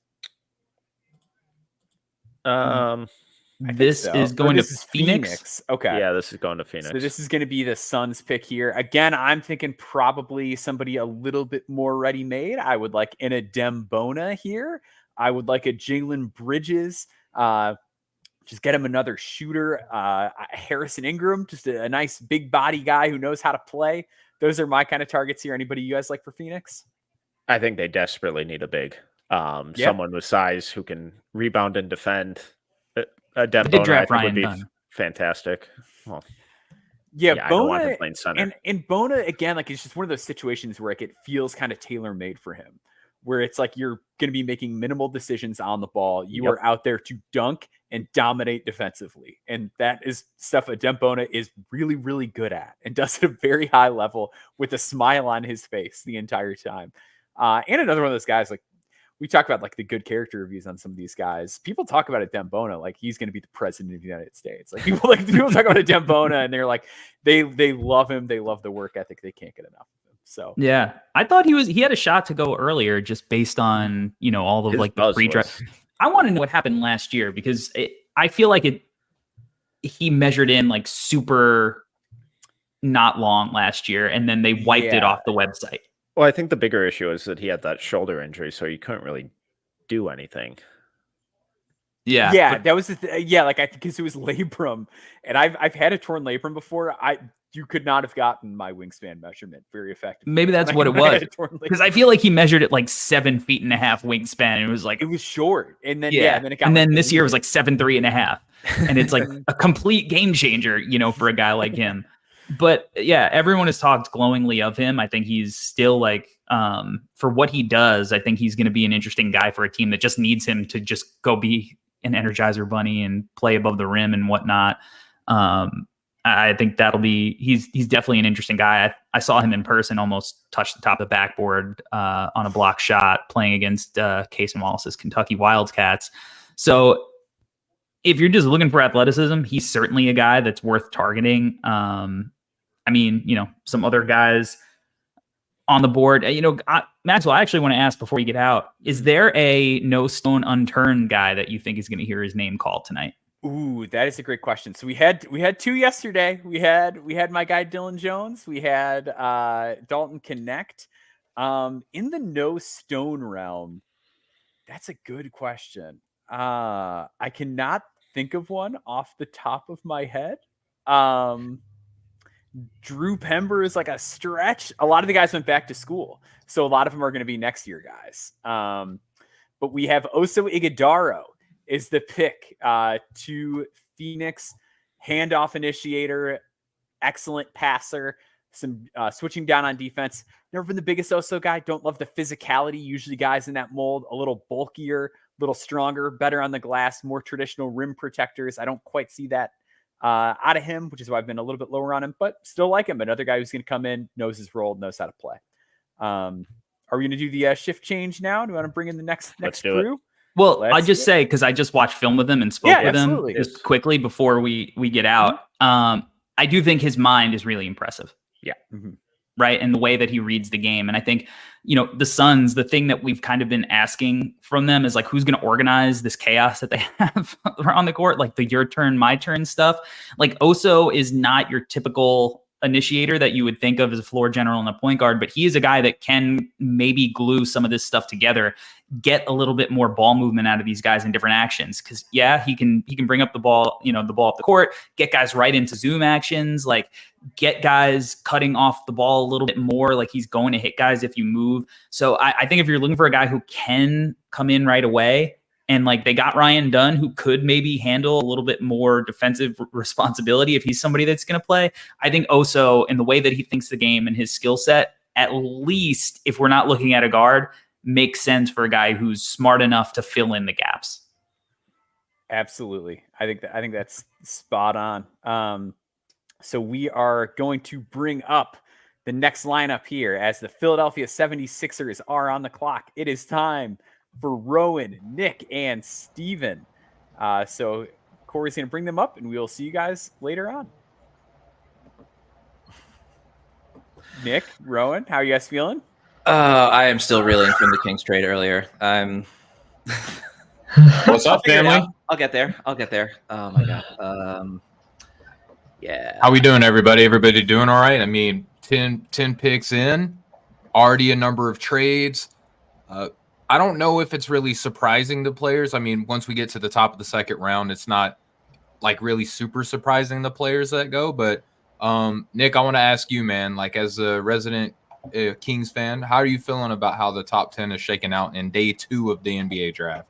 I mean, I think the top 10 of day 2 has shaken out in kind of a way that I was expecting, not in terms of all the trades, but just in terms of, a lot of the guys off the board in the top 10 picks were guys who we sort of had as our fallers out of the first round, from Kyle Filipowski, who was, just outside the lottery on our latest big board, through Johnny Furphy, Tyler Smith, Tyler Kolek, right? A lot of players who we thought were guys who had a very good chance to go in the first round, and now they're, off the board pretty quickly here in the second. How about you, man? I know that there were a couple of names that we were worried about, falling out of the first round, and we saw Mogbo go as kind of foretold within our community at No Ceilings, but Kyle Filipowski going at the top of the second, I mean, that had to have felt pretty good for him. What did you think about Filipowski's fall? I personally don't understand it totally. I can understand it if there were things in workouts or interviews or otherwise that may have obscured it. From a basketball perspective, I think Utah has let the board fall for what they want really nicely. I think that Williams, Collier, and Filipowski, if you had projected that like at different times throughout the year, the value that you'd be getting on players that way is really nice. I think Filipowski is someone who can play for the Jazz next year. We don't really know what direction they'll go in. I think publicly they're keeping Markkanen, whether they do or don't. Filipowski is going to get minutes. He can keep an offense moving. He hits shots. I think it's a great spot for him, much lower than I had him as well. He was in my teens right there. So I think it's great value, and it's exciting for him to get to be part of the Jazz in this situation. Yeah, and now we have – oh, I'm sorry. Go ahead, Nick. Excuse me. I was just going to say the pick appears to be in. Oh, yeah. So Philadelphia's got the pick in now. Nick, I'll turn it to you until we get the player announced. But Philadelphia, how have you felt about who they have taken so far in the draft? You know, they picked earlier in the first round yesterday. If you're looking to fill out this pretty desolate roster, who are you targeting now with who you have available? Yeah, I mean, I think that for me, Kevin McCullough is probably the highest target I would have. This is a team that really it has three players essentially under contract for next year. Two of them, obviously, foundational pieces in Joel Embiid and Tyrese Maxey. And then B-Ball Paul Reed signed on a longer term deal. They got Jared McCain in the first, which I thought was great value for them. But admittedly, there's sort of a bit of overlap with Maxey, both 6'3" guards with exceptional shooting touch. Obviously, Maxey's going to have the ball in his hands a lot, so McCain's almost certainly going to be off the ball more. But yeah, I mean, as you mentioned, there is very little currently on this Sixers roster. So, I think them taking a flyer on really anybody at 41, I would assume that player has a decent chance to at least make the roster as long as they have a solid summer league and training camp. Rowan, I'll turn it over to you. But real quick, I think a wing probably has to be the pick here, right? Based on they got some guards, they have some big man depth. At some point, Philadelphia's got to draft a wing, right? Like, do you agree, or do you have like a little bit of pushback here? Unless they have something cooked up on like a trade or free agency front, it would make sense. And even then, it makes sense to get younger. Jalen Bridges, Isaiah Crawford are two guys that are starting to get into their range. They each offer something a little bit different. Bridges more with shooting, Crawford more with his defense. But either one of those guys would make a lot of sense in the slot for Philadelphia because they have that. But all that being said, we just talked about wings. The Philadelphia 76ers pick Adem Bona. Now, Nick, we have a lot of Bona fans, a lot of bona fide believers, if you will. Like, that's a little cheesy. I don't think I will, actually. I don't think I will. I gotta get the dad stuff in there, right?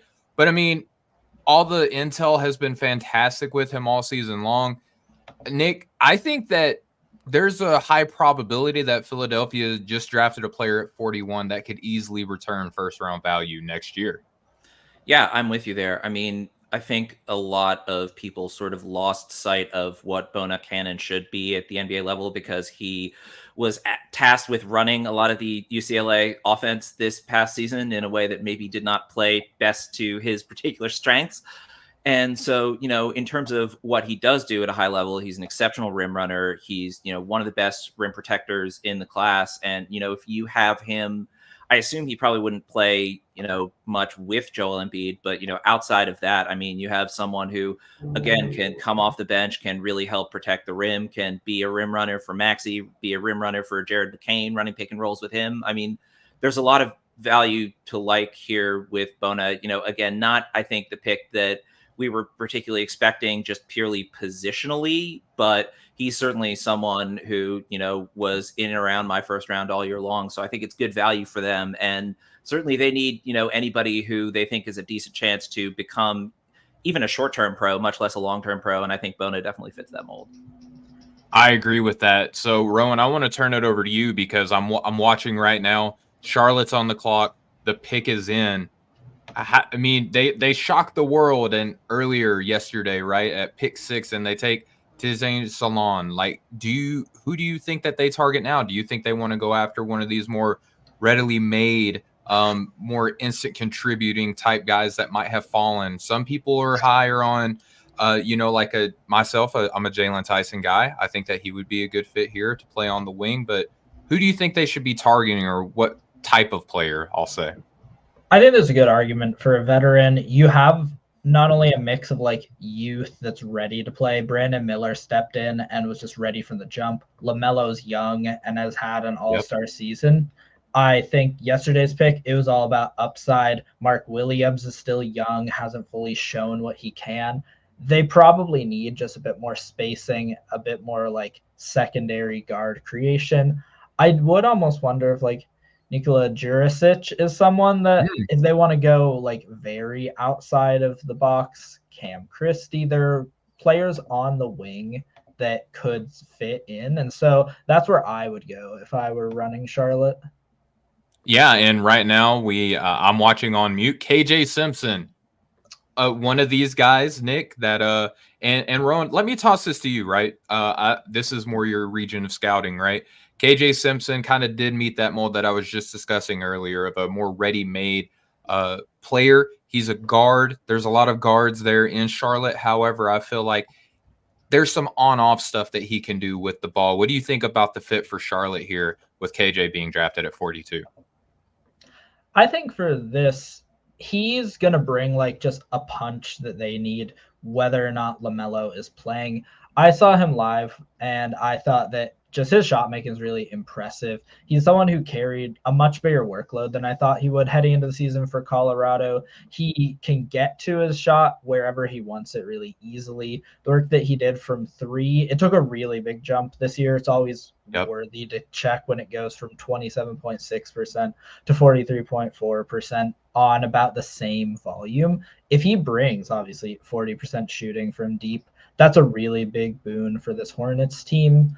I can see him as like a spark plug. He's not going to be this final piece that ties together all of the guys I was talking about before, but he can be someone that really supports them in like the sides, the margins for what they ultimately want to get going. So I think this is not a pick I was expecting, but it's pretty exciting for them. Nick, what are you thinking on it?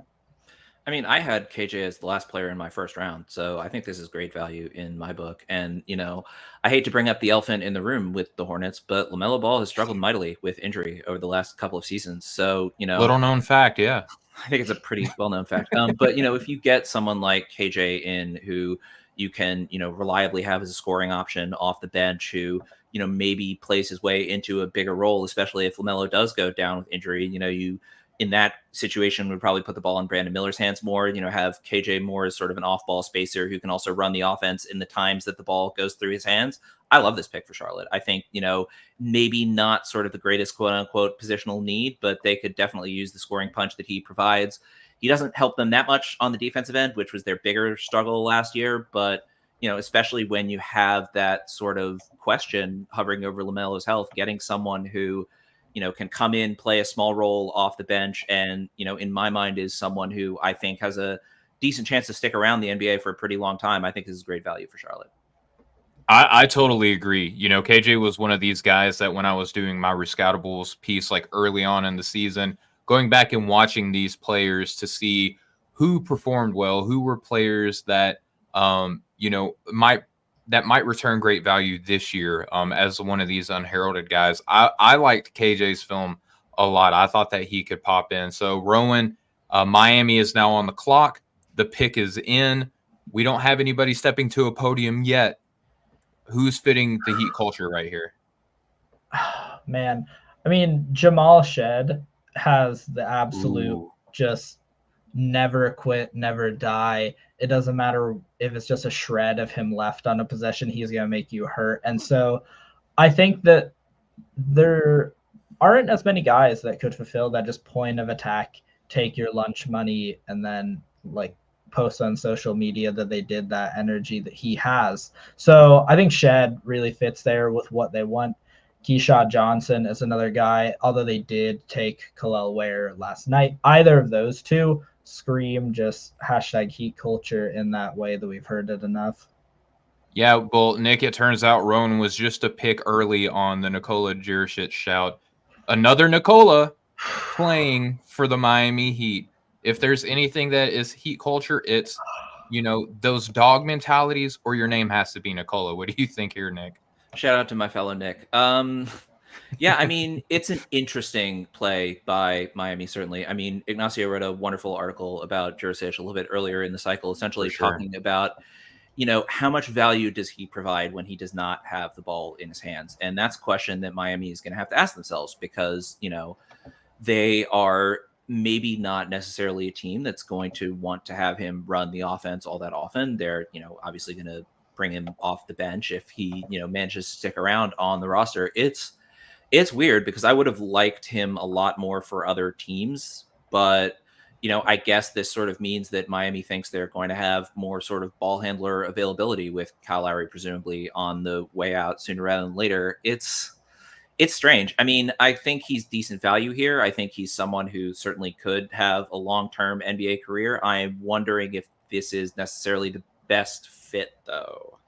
So it turns out breaking news, the that pick is being shipped to Atlanta. I don't have the details of the trade readily available, but it looks like Nikola Juricic, and this is interesting to me, Rowan, because Miami, who just so happens to play in the same conference and division, and a source just informed me that Miami gets the 44th pick and cash considerations.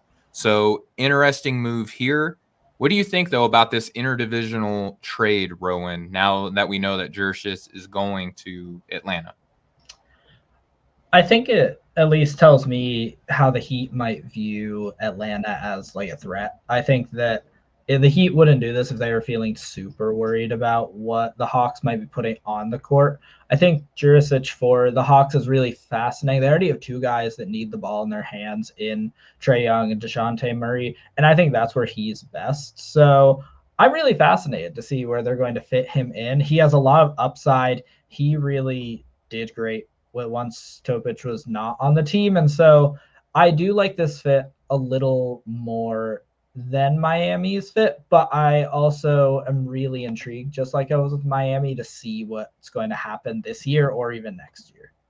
So, Nick, I want to ask you this, man. Now that we know that Miami is kind of on the clock now and the pick is in, we don't have anyone walking up to the podium yet. Did you agree with Rowan's assessment of Shed or Kashad Johnson being Miami guys, or is there perhaps another player that you think that they might be looking to select here? I'm going to take the cheap option and say both. I think that the two names that Rowan suggested make a lot of sense, but also Kevin McCullough is still on the board, and I think he very much is a Heat culture guy. I think that, I don't know, I mean, he's still the highest player left on my board. I think he makes a lot of sense for Miami, even outside of that sort of best player available kind of context. So I would definitely be looking his way if I were Miami picking here at 44. Now, still waiting for the pick to come in. Miami's greatest position of need, though, I felt like is another player who can kind of initiate on the offensive end. And even though Juricic wasn't like the best shooter, I felt like that's what he brought at great positional size. So I'm a little bit kind of confused because I hear what y'all are saying, right? Like there's certain things that you worry about with the off-ball duties and responsibilities that Juricic might have. But I think in a weird way, like maybe that's like long-term your second unit creator in a way for Miami. I felt like that could have been like bigger guy who can come in, play with the other Nikola. That would be fun, right? Could you imagine this inner Nikola pick and roll? Something to consider, but I hear you though, because I have had the same struggles with Juricic myself, like as an away from the basket guy. I think the Miami fit made a lot more sense than Rowan, just how you said the Atlanta pick, because now maybe it's the same kind of philosophy though. Maybe he is the guy that comes in on the second unit that could kind of help facilitate some things. So waiting now for Miami to come on. I want to ask you guys this, because there's a player who I've had in my first round kind of late as the season has progressed. Rowan, I'll turn it to you. I'm a big Isaiah Crawford guy, big Isaiah Crawford fan. And I think in a draft where you're kind of getting to the point now to where like guys are super theoretical, I'm of the mindset to where like, why wouldn't you take a guy who, when he's been on the court, has like shown to be very good at like all the important things? At some point, I think that has to have like a lot of staying power. What do you think about him potentially being a guy to get selected in the next few picks? I think this is the start of his range. I think there were definitely different injury concerns earlier. I think he's done his part to put those to bed. And I think that if a team is looking to really have a role filled, someone who's going to play defense, someone who has an emerging shot. Yeah, Crawford, this is right at the start. I mean, obviously picks are flying left and right between teams. So it could very well be a team that isn't like on the board right now who's moving up that really feels strongly about taking him. But I think right about now, whether it's in two-way conversations, whether it's like squabbles over the guaranteed dollar amounts, that this is the range for him, and this is where we'll start to like hear the whispers. For sure, Nick. And real quick, we have Sacramento is on the clock now. I don't know. They are not. They are not on the clock. This pick is going to the Raptors. That's right. This was the trade that happened earlier. So, excuse me, the Raptors are on the clock. I'm still waiting. I'm trying to see if maybe the production team might be able to help me out with who got selected Pelle the Larsson 44th was the selection at 44. Okay, Pelle Larsson. So how do you guys feel about that? Kind of a Miami type player, right? Like older guy, upperclassman, 3-and-D type player. Rowan, what are your initial thoughts here? I mean, at this point, like, they just continue to bring in shooters that they feel they can get to their level of conditioning, their system. We've seen it with Duncan Robinson, not trying to compare in any way, shape, or form, given the work Robinson's done on his great developmental journey. But I think with Larson, they're looking at just trying to stay ahead of the game. If they ever wanted to clear some of their cap space, teams will always want shooters. Robinson could be on the move, and so having Larson there is potentially the heir in waiting, or in a more direct way, just another guy who can shoot, who can play D, who has the size at like the guard position to do that and play off of either Jimmy or Bam. Okay, fair enough. Nick, I want to turn it over to you. The pick is in though for the Raptors. So who do you think that the Raptors could be targeting here with this 45th pick that happened in a deal with your Kings earlier today? Yeah, let's not get into the details of the trade. So for Toronto here, I think there are a number of good options. I mean, I'm going to hit the Kevin McCullough thing again because I think he would make a lot of sense for the Raptors for very similar reasons to why I thought he would make a lot of sense for Miami. But, someone else who I think might be an interesting swing that Toronto might be more willing to take than some other teams. What about Justin Edwards here? He not the name I thought you were going to drop. Well, there you go.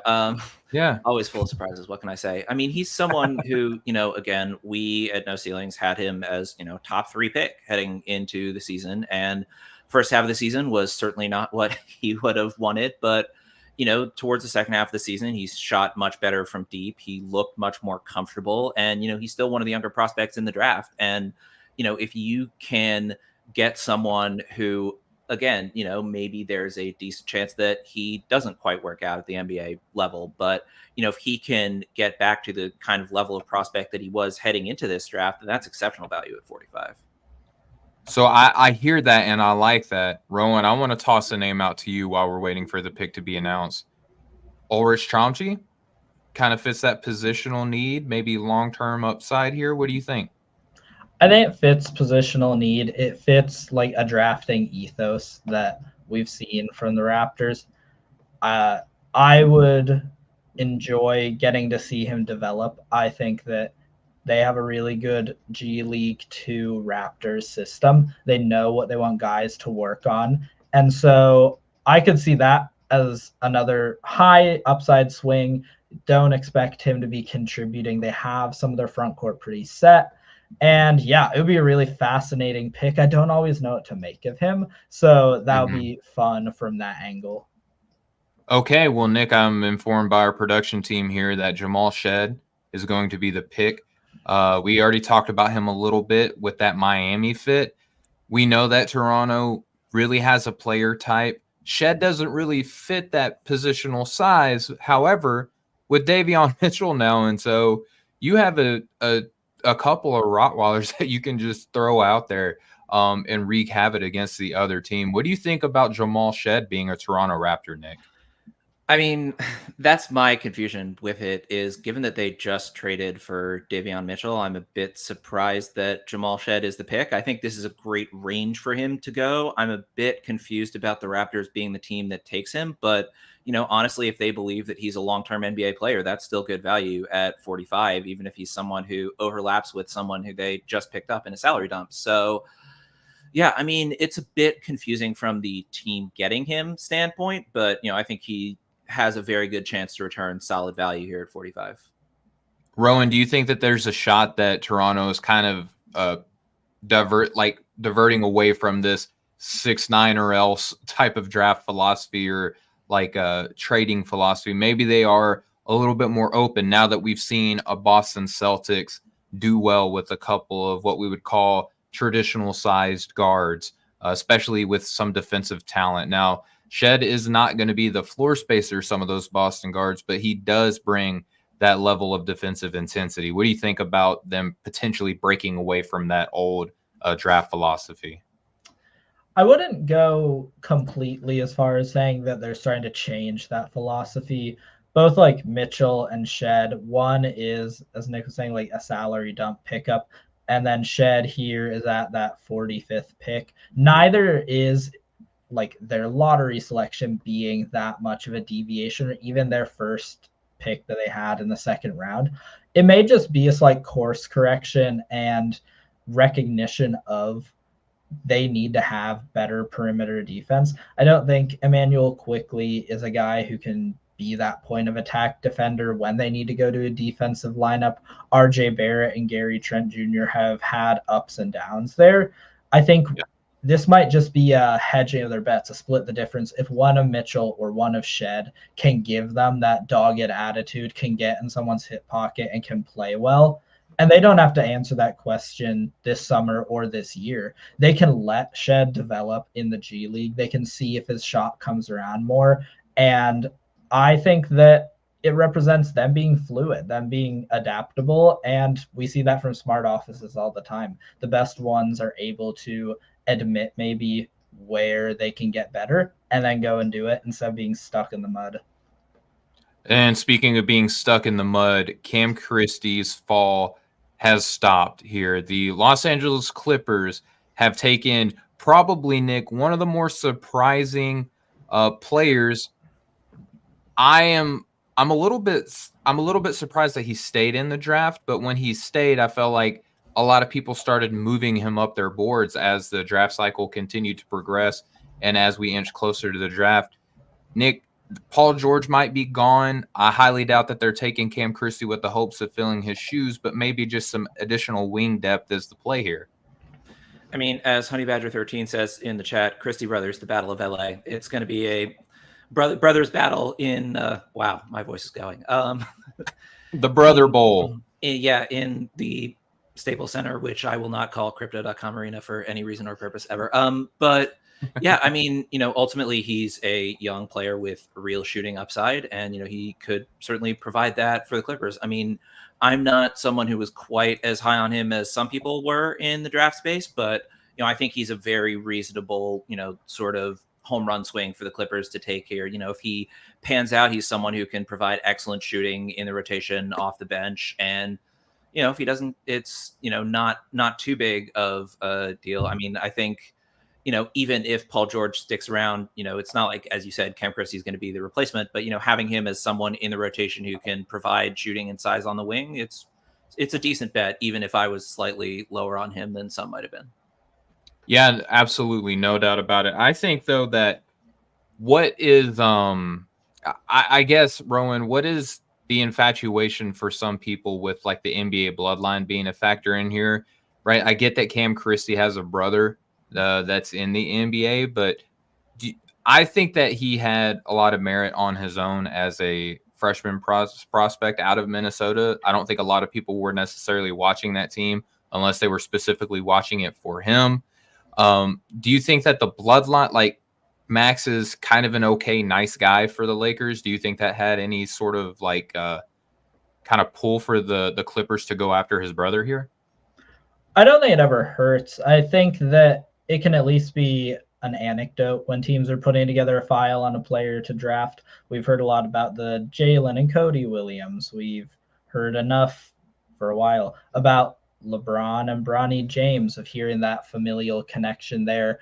I think that what it can show is two teams, like, they get to look between the differences of brothers. You can look at what Max was like when he played at MSU. You can look what Cam was like when he played at Minnesota and get to see some of those differences. To me, they're similar but distinct players. I think that no matter what the Clippers will want to do with their stars, you always need spacing.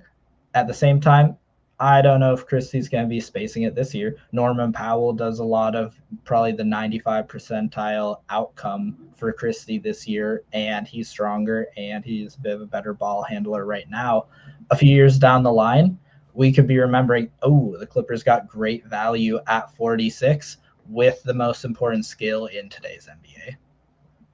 I think that could absolutely be true. Nick, I'm going to turn it over to you. The Orlando Magic have they are on the clock on your graphic here, but this pick is going to the Pelicans. Who do you think that they go after?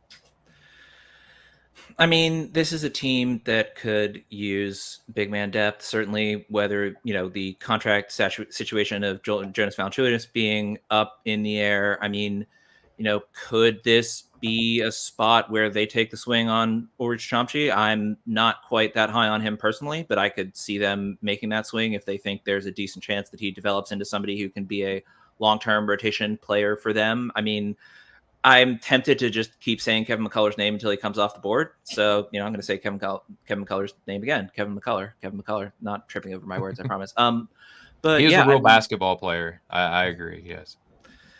Yeah, there's, that's a pretty decent way of putting it. Yeah, I mean, outside of those two, I mean, again, I am higher than most on Reese Beekman, but if you want to put together a devastating defensive backcourt to, sort of continue in the Dyson Daniels, Jose Alvarado mold, he's someone who could come in and continue to be a game wrecker for them defensively as he's been for Virginia. I think Reese also showed that he's an exceptional playmaker, that he was at or near the top of college leaderboards in assists for the last couple of seasons. And the Pelicans are a pretty good ball moving team, but certainly when you combine his, defensive intensity with his ability to move the basketball, I think he would be a reasonable player for them to look at as well. The shooting is a question, but, I think the rest of the package that he provides would be a fascinating look for the Hornets.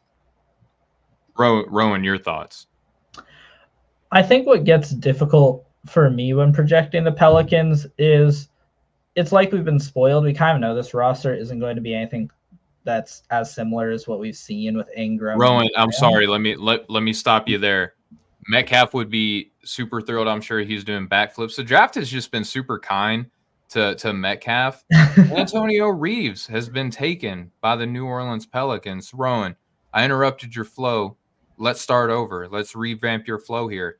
Antonio Reeves, one of the best shooters in this class. What do you think about his fit with the New Orleans Pelicans? I don't have to restart much because it's just hard to project what the Pelicans were looking for. Last year, they took Jordan Hawkins. Hawkins has a similar allure that Antonio Reeves does. Reeves is a really good shooter, like to put it really understatedly. He can do it off movement. He's on off volume. He's done it across a number of years. And yet, Hawkins seems to have been a player that they drafted to be their designated sniper off of the bench. I think you can obviously never get enough shooting. They've probably learned at this point that the most idealized version of Zion Williamson is when he's surrounded by shooting. So I think that this makes sense as a depth piece. It might even be a hedge as CJ McCollum gets older. They're going to eventually move him out and just by process of elimination, they're going to need to have their guard order per chunk up with everyone who is behind him. So Reeves gives them this buy low, potentially have a really cost-effective shooter, and you just can't get enough shooting. Sounds trite. It's true. I mean, shooting is, Nick, the most important skill in the NBA right now. I mean, I think the Boston Celtics just showed that, right? Nick, I'm going to turn this over to you. The San Antonio Spurs, with the 48th pick in the draft, are on the clock. They have about 30 seconds before their announcement is due. Could they be working a deal right now? Could be. I mean, it's sort of at this point in the draft where all these seems like every other pick is pretty much on the move somewhere or another. So who knows? Maybe this pick is going to be on the move and we'll find out immediately after it's made. But I mean, I thought that the Spurs got great value by picking up Juan Nunez at 36, especially with the new contract that he signed with Barcelona. There are definitely going to be questions about whether he comes over to the NBA next year. But I mean, man, I thought that San Antonio could have used a lot more Trey Jones minutes than they had last year. If you bring in an exceptional playmaker like Juan Nunez to play alongside Victor Wembanyama, I mean, that's going to be a ton of fun, whether that's sort of a next year or 2 years down the line, or Juan becomes a star for Barcelona and pulls this Sergio Llull and never comes over at all. All of those are within possibility for them, but I did really like that pick for them. Their next pick, it appears, is in, so it'll be fascinating to see who they end up going with here. Yeah, and I think that, Rowan, you have Victor Wembanyama. Now you've added Steph Castle to play alongside Devin Vassell. You moved off at the 8th pick. Now you're trying to work to see who you can bring in at pick 48. This is where it kind of gets interesting, but I think Victor Wembanyama is so talented.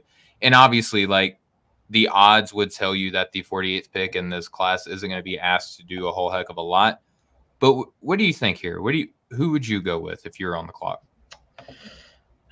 This might be the time. I mean, we've talked about him throughout the entire like second round.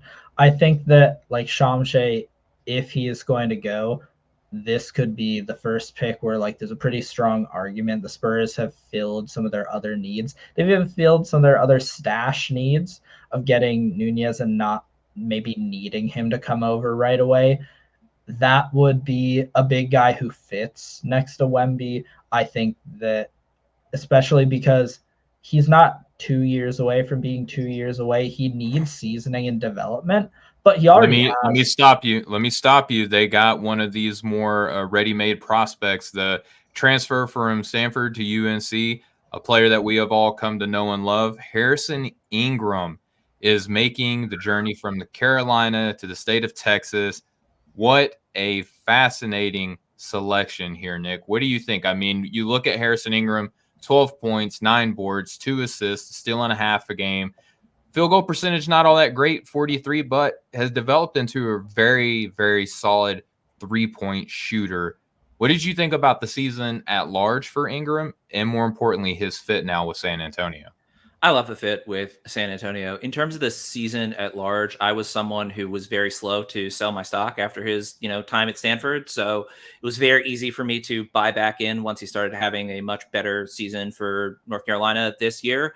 I mean, again, I think with his, improved shot, really the thing that stands out to me most for why I love this pick for San Antonio is the playmaking element. I mean, again, that's something that I think the Spurs could use a lot more of. And if they're not willing to play Trey Jones major minutes, certainly, picking up someone like Juan Nunez, whether or not he comes over at 36 and then getting a playmaking wing like Ingram, who, ball can run through him. He can make passes into the post. He can be a spot up guy and, sort of improve their spacing.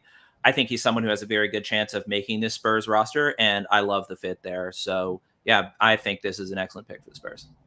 Rowan, I think it's of all the second rounders, I think the probability of a player being able to stick it out and maintain with the team, Harrison Ingram.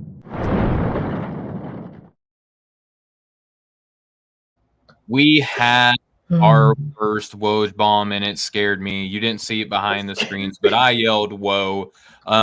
Reggie Jackson to Charlotte for 3 future seconds.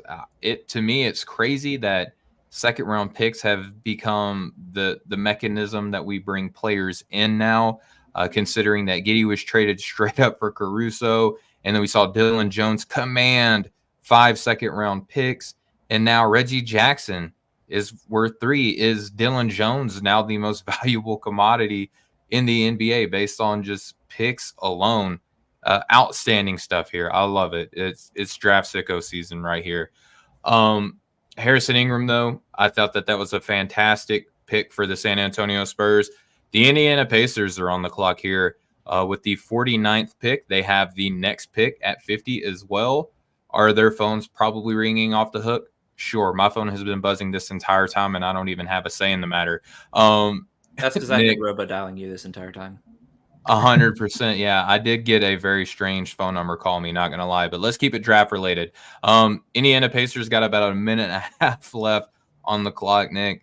I think that they have a very good team based off their playoff performance. I thought that they have brought in some very solid picks so far in this draft. What direction do you take? I think it's house money at this point, right? Yeah, I mean, there's a very decent chance, I think, that someone like a Melvin Ajinça is the pick here, just purely because the odds of all of these players making Indiana's roster next season are very slim. So, if you get a guy who's a stash, you have him overseas for a couple more years. If Ajinça pans out, he's someone who, has the potential to be one of the best shooters in the draft. So, if you bring him along 2 years from now, once your roster might be a little more cleared up, I think that would be a very reasonable bet for them. I mean, in terms of players who wouldn't be stashes, I think that Justin Edwards is someone that they could definitely bet on, reaching sort of the upside that he displayed prior to this season. I mean, as you said, they're playing with house money here, right? So if you take the home run swing, I think it makes a lot of sense for Indiana. I normally tend to be someone who prefers, going for guys who you think are going to be long-term NBA players in the second round, because, the odds that any pick sort of towards the latter half of the second round sticks around in the NBA for a long time is not that high. But every once in a while, I think it does make a lot of sense for a team to take a home run swing on someone who might have fallen farther than their, hype before the year might have indicated. And certainly Indiana is in a position to be able to do that. Rowan, how about you, man? I mean, they got back-to-back picks here with 49 and 50. The pick is in now. They went right up into the end of the buzzer. They could be working deals. How are you feel? I think Ajinka might be a very viable option based off of the roster spots and picks left for that team. What do you think? I think like one of these just is going to be going to another team. I think there just isn't the space. There are other guys like Armel Traore, Ariel Hukporti. There are other players that could fit. Maybe they haven't been reported as going to play for international teams. Quinn Ellis, another one. Yeah, these are all guys who could really benefit from just more playing time than they'll ever get on the Pacers, while the Pacers could benefit from getting them within their portfolio of players to bring in later or assets. To me, any of these guys we brought up seem like they would make a lot of sense. At the same time, if they're going to stick with one of these, they may just want to get a guy who they can put on the roster and keep with them. So I don't know. It was not an international guy. The pick is in, Rowan. What if I told you that another UConn Husky was drafted and it wasn't Cam Spencer? That would have to make it Tristan Newton, right? What do you think about Tristan Newton now? College champion, collegiate champion. Now he's playing for one of the most enjoyable stories coming out of the Eastern Conference playoffs, I feel like, with the Indiana Pacers. What do you think of that fit? I mean, good kind of combo guardy dude, floor spacer. What do you think about Tristan Newton going? I think Newton fits with what the Pacers have looked for in the past from guards. TJ McConnell and Andrew Nembhard are less of the flashy, but more of the consistent, make the right play types of guards. I think Newton showed that he's willing to play winning basketball when he's there. I really liked him. I wish he had shot it at times a little bit better, but when the lights were brightest, which is cliche, but does somewhat matter, he was able to make the plays that are necessary. His size gives him a little more flexibility than either like McConnell especially. And so I like this pick. I think I'm not going to like clip this and celebrate if it happens, but it makes it more likely to me that they are just moving the next pick, or that's going to be one of those stashes. I think if they felt so strongly about Newton, they probably have said, this is the roster we're going to stick with. Nick, where are you at with Newton? I mean, it's very similar to them taking Andrew Nembhard a couple of years ago, and that's worked out very well for them, right? Yep. It's sort of, my conception going into the pick, right, was, okay, either they take a home run swing or, they go for someone who they think is going to be a relatively long-term NBA player. And Tristan Newton is definitely the latter kind of bet. And it's one that worked out very well for them very recently with Andrew Nembhard. So, again, not a particularly surprising pick in that front. It's clearly an archetype of the player that they valued before. Yeah, I think that makes a ton of sense. So the Pacers, we just mentioned, they're back on the clock with about 2 minutes left. This is going to be the last selection for this trio here momentarily. I'm going to be joined by Maxwell and Ignacio. The same three that started picks 1 through 5 are going to be closing us out. I know that we're talking about potentially shipping this out, but let's pretend that we are on another commentary. We're in the 50s now.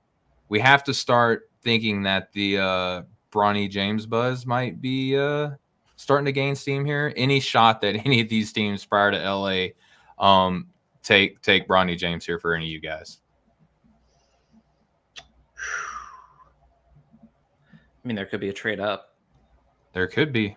I don't see why Indiana would want to go with Bronny, and that's not a shot at Bronny in the slightest. That's purely an argument of, I felt like this team had too many players on the roster before they made the last pick. So them taking another pick of someone who's, I think we can all agree, Bronny James is not going to be stashed for, Real Madrid or any team in Europe next season, right? So, well, Rich Paul did say that he was going to play in Australia.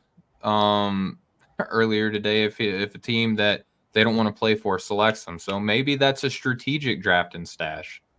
Maybe. I just don't see why Indiana would be the team to make that choice. Rowan, what do you think? Yeah, I mean, I've lost a bit of track of where some of these picks have gone, especially as they've gotten into this range. I think that Indiana has guys who would fit in James's mold, like Ben Mathurin still being on this roster.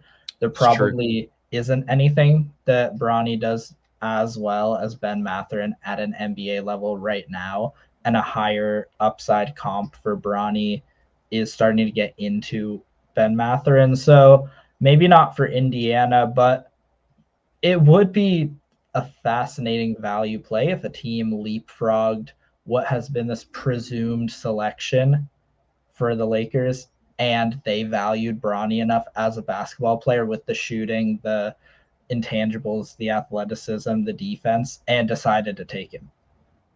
It would be fascinating. And with the picks coming up after this Indiana pick, which the pick is now indicating that it is in, we have New York next, Golden State, and that's where we start getting closer and closer to that Los Angeles Laker pick. But the pick is in. We are awaiting the announcement. The assistant deputy commissioner person is at the podium, and he is about to. Goodness. His name is Mark Tatum. Metcalf, you are sitting high and mighty right now, man. Enrique Freeman, the fall has stopped. He is going to Indiana. This is the exact opposite of the type of player that we were talking about that the Indiana Pacers could be selecting with their back-to-back picks. I mean, Nick, Enrique Freeman, a fast-paced player going to a fast-paced team. It looks like a lot of fun. You know, maybe the Obi Toppin heir apparent. Yeah, I mean, I think, obviously Freeman is someone who has risen dramatically up draft boards, very recently with his performances at draft combines and the like. But I mean, I'm confused by, how Indiana is going to find minutes for all these guys, and maybe they don't. Maybe again, given that we're talking picks in the late 40s, early 50s, maybe they're just hoping that sort of one of the guys that they take flyers on pans out. It'll be curious to see. I mean, Freeman has every chance to be that guy. Certainly, as you mentioned, he's someone who can play very well in a fast-paced, up-tempo offense, and that's certainly what Indiana runs. Yeah, I mean, it's a very interesting pick, and certainly someone who we thought there was a very good chance that he would go a lot higher than this. So I think great value for Indiana, even if the roster building confuses me a bit. No doubt. So that's going to wrap up this trio's range here. The New York Knicks are on the clock with about 2.5 minutes left. Here in just a moment, we're going to be joined by Maxwell Baumbach and Ignacio as well, and we'll bring them in here just momentarily. Rowan, just real quick, defense rebounding from Enrique Freeman. How are you feeling about that? I think if the shooting is as real as we might have heard it's been in workouts, and that's the improvement, having defense rebounding and that floor spacing is probably what tipped the Pacers over. With Jarris Walker there too, eventually the crunch is coming, but you can do a lot worse at this stage in the draft, getting a guy who's improving rapidly, who might have 3 really clear NBA skills when it's all said and done. Yeah, absolutely. So the New York Knicks are on the clock, and we are awaiting our swap here in just a moment. But with the Knicks on the clock, gentlemen, I mean, Rich getting richer, with the trades that have happened, with the re-signing, picks have been kind of fun. What type of player are we targeting here for the Knicks? Who's the highest Villanova player on the board? Is Tyler Burton? He came back, right? Yep. I'm kidding. All right. Well, so Ignacio has joined us here. Ignacio, thanks for joining us. Nick, we're going to bid you a fond farewell, and we're going to bring in Maxwell. Go. I would love to turn it over to you, Maxwell, for a drink of water. Yeah, I am fired up. I am like full of iced coffee, like alarmingly full of iced coffee. The energy is as high as it's been in months at this point. I'm fired up. I'm ready to go. Knicks on the clock at pick 51, and it looked like they were about to put up the graphic saying who the pick was, and it cut to a commercial break. So that is devastating. Love the Enrique Freeman pick. Yeah, for Indiana. they really got them some competitive guys in this draft. I have my concerns about Tristan Newton's overall efficiency, but he's a guy who is constantly leaving his fingerprints on the game. The same can be said for Enrique Freeman. The same can be said for Johnny Furphy. So a really interesting like identity draft almost for the Pacers and going after these like multifaceted high motor players. Yeah, I like what I'm seeing. Still a lot of talent on the board. I think it'd be fun if we go around real quick and just say our top rated guys we've got left. For me, it's Kevin McCullough, Jalen Bridges, and Kashad Johnson. Ignacio, who's standing out to you that's still out there? I think in terms of international prospects, this has been a pretty chalk draft in the sense of every prospect kind of came out the way in the order that we thought they would go in, before the draft. The first rounders ended up in the first round. And I think by this point, most the international second rounders that we knew were going to get drafted, got drafted. I think Trendon Flowers is a name that probably to cut you off here. We've got an international prospect off the board. It's Melvin Ajinka. To the Knicks at 51. Why don't you talk about his game a little bit? Jinxa, kind of an early standout in that 2004 generation next to Wemby, stood out in FIBA competitions. Then he kind of got lost in the shuffle, played second division of France for a couple of years. And this year, really great performance at the U19 World Cup, where he was at some points arguably the best player for that French team that had Alex Sarr, that had Zach Risache. And so he built that buzz, and through the season, he continued to keep receiving some interest from NBA teams, mainly due to his shooting and his size at the wing. Didn't have the best combine, which was kind of a common trend with all the players who had the combine done in Europe. Except for Pacome Dadier. Just want to except for him. Yeah. And so a quick correction on my end too. That pick is going to Dallas. So he's actually the second member of the Ajinca family to play for the Mavericks. Nice. So Dallas gets some shooting that they really missed during their finals run. Obviously, we don't know if Ajinca, one of these picks that we don't know if he's going to come right away or if he's going to get on a better situation in Europe, maybe go to a more competitive league and maybe be ready in 1 or 2 years. But yeah, what you get with Ajinca is wing size and shooting, and maybe there's some untapped defensive potential there that he showed at the junior levels. But the shooting is real, so at least you are sure of you get a guy who does something at an NBA level at this point. Absolutely. Steven, I know we talked about Ajinca earlier in the year. The pick is in for Golden State. We are waiting on that. Oklahoma. Any quick thoughts on him? It's going to OKC. Mm-hmm. Yeah. Ajinca is fine. I didn't have him in my top 60, but the possibility of him getting drafted there loom large, mainly for stash potential, in my opinion. Maxwell, I just want to say for Oklahoma City, if I can be a little bit of a fortune teller here, I will give it my best shot. I think it's Quentin Post. If I had to pick somebody, I would assume it's Quentin Post. Well, the pick is in Quentin Post. Oh, there we go. It's our guy. Let's go. We don't know what the contract is going to be, but Steven, we talked about this when we had Keith Smith on the podcast. I ended up with Quentin Post in my guaranteed contract tier of my board. I know he's 24 years old. It is exceptionally hard to find guys that tall that shoot the ball as well as Quentin Post. Quentin Post, over 40% from three for each of the past 2 seasons. He's got like a 7'4" wingspan on top of that. Solid enough rebounder, solid enough rim protector, but between his ability to make plays from the top of the key and shoot the ball, I just think guys like this hang around the league for a long time. I look at guys like Luke Cornett, guys like Mike Muscala, other tall whites, but guys in that mold, like these guys that have that size and shooting tend to just keep getting opportunities. Even look at a guy like Chris Boucher, who's much smaller, but another guy where like maybe the rebounding punch isn't there, but has height and can shoot. And that's Quentin Post, and those guys hang around.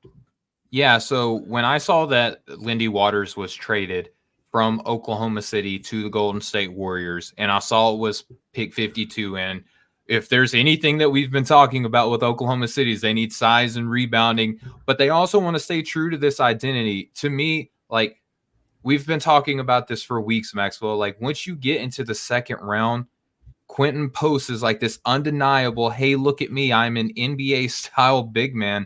I can rebound. I can block shots. I can shoot threes. I can put the ball on the ground for a couple dribbles and make good decisions. Like, he yammed on dudes off the move, man, like starting from the perimeter. Interviewed him earlier in the year. Big fan of Quentin Post. Ignacio, I would love to hear what you think about this fit, man. I think the first thing is that the Detroit Pistons might be scrambling, because I thought this would have been the perfect pick for them to have a 5 that can shoot. Real quick, sorry, I believe this pick is actually going to Portland now. Mm-hmm. So it's actually a Trailblazers pick. So it is a Mike Schmitz special. So a little bit of yin and yang, where you've got Donovan in the interior big, Quentin Post the shooting big, and now a very crowded front court, which presumably will be thinned out via trades. Yeah, and you also have a lot of size.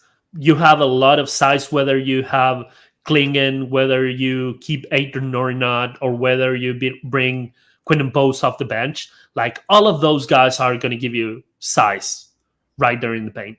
And so I thought, like, in one of the final mock drafts that we did, we had Quentin Post going to the Pistons, because I thought that was exactly the type of player they need at the 5 to, solve some of the issues with their spacing. Now probably have more issues with Ron Holland potentially being a starter there. So they might be scrambling for a pick that seems to be on the move, if I'm looking at my screen correctly. Yeah, Pick this one has been moving 53. around like wild. And with 53, this one is going to be Memphis. So if you're watching the broadcast right now, Minnesota. It says Detroit pick is in, proposed trade to Minnesota. And then on Twitter, we'll just clarifying this pick is going to Memphis. We've got Kevin McCullough Jr. fall has to stop. I would hope. Fall has to stop. I would hope. It is Cam Spencer from UConn. So Cam Spencer, a very, very polished and dynamic three-point shooter, very good on the move, can run off of all sorts of actions and hit threes. 44% from deep this year, 43.4% the year before. Career 87.8% free throw shooter. Smart caretaker of the ball, uses a lot of pump fakes to get inside the paint, get defenders off balance to still finish efficiently well at the rim, despite a lack of size and athleticism. Smart caretaker of the ball. He's consistently posted high steal rates due to his feel and ability to read opposing offenses. Maybe not the highest ceiling guy in this class, but a guy that really knows how to play basketball. I think it makes sense. I mean, if we look at what, we said this is Memphis now, right? Mm-hmm. That was Memphis pick. I mean, they're targeting floor spacing in the second round. So I think that makes a ton of sense, man. Yeah. And we're going to have Boston. Yeah. And also, I think they are. Yep. Sorry, go ahead. No, just saying that I think they are targeting a lot of experience. They had Zach Edey in the first round. Now they go with a guy that's I think he's 23 or 24. Mm-hmm. He played 5 years of college basketball, so they are clearly in it for players that can play right now, who have played at a high level, and players who know what they're gonna do from day one at the NBA level. So I think that's super valuable for them to get a guy that's elite at shooting at this point in the draft, because you might not get a game changer at pick 53, 54, but you get a guy that can contribute and give you a bit of skill where you really need it.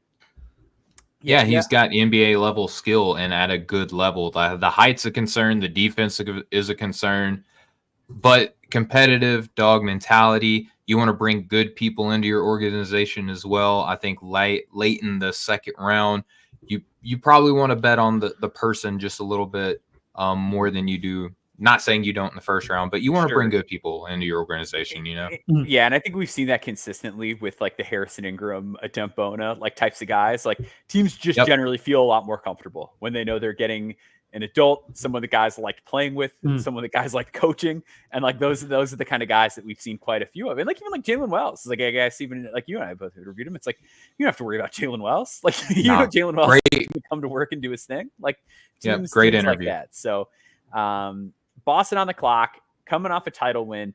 Do you guys go with more developmental upside swing here, or are you thinking more let's get somebody in that's gonna just hopefully continue to compete for us right away? I think if you go upside, Ulrich Chomsky kind of has to be tantalizing within this range, especially if Boston is like maybe looking at some bigs here. I have a hard time passing on Kevin McCullough. I feel like we're going to be the draft show that keeps saying his name until he's taken. But Ignacio, I don't know how you feel about who Boston might look to pick up here. I wonder if they go with kind of an RSCI bet and consider Justin Edwards, who was a player that was super highly ranked coming into the year, didn't have the type of season that we thought he would. I think he was our number one guy on the board, on our preseason board, right? So definitely not a great season for him, but I wonder if Boston says, okay, we can, we don't need him to play right away, and we can wait 1 year, maybe get him in the G League and some NBA developmental minutes for him to be the guy that we thought he was coming out of high school.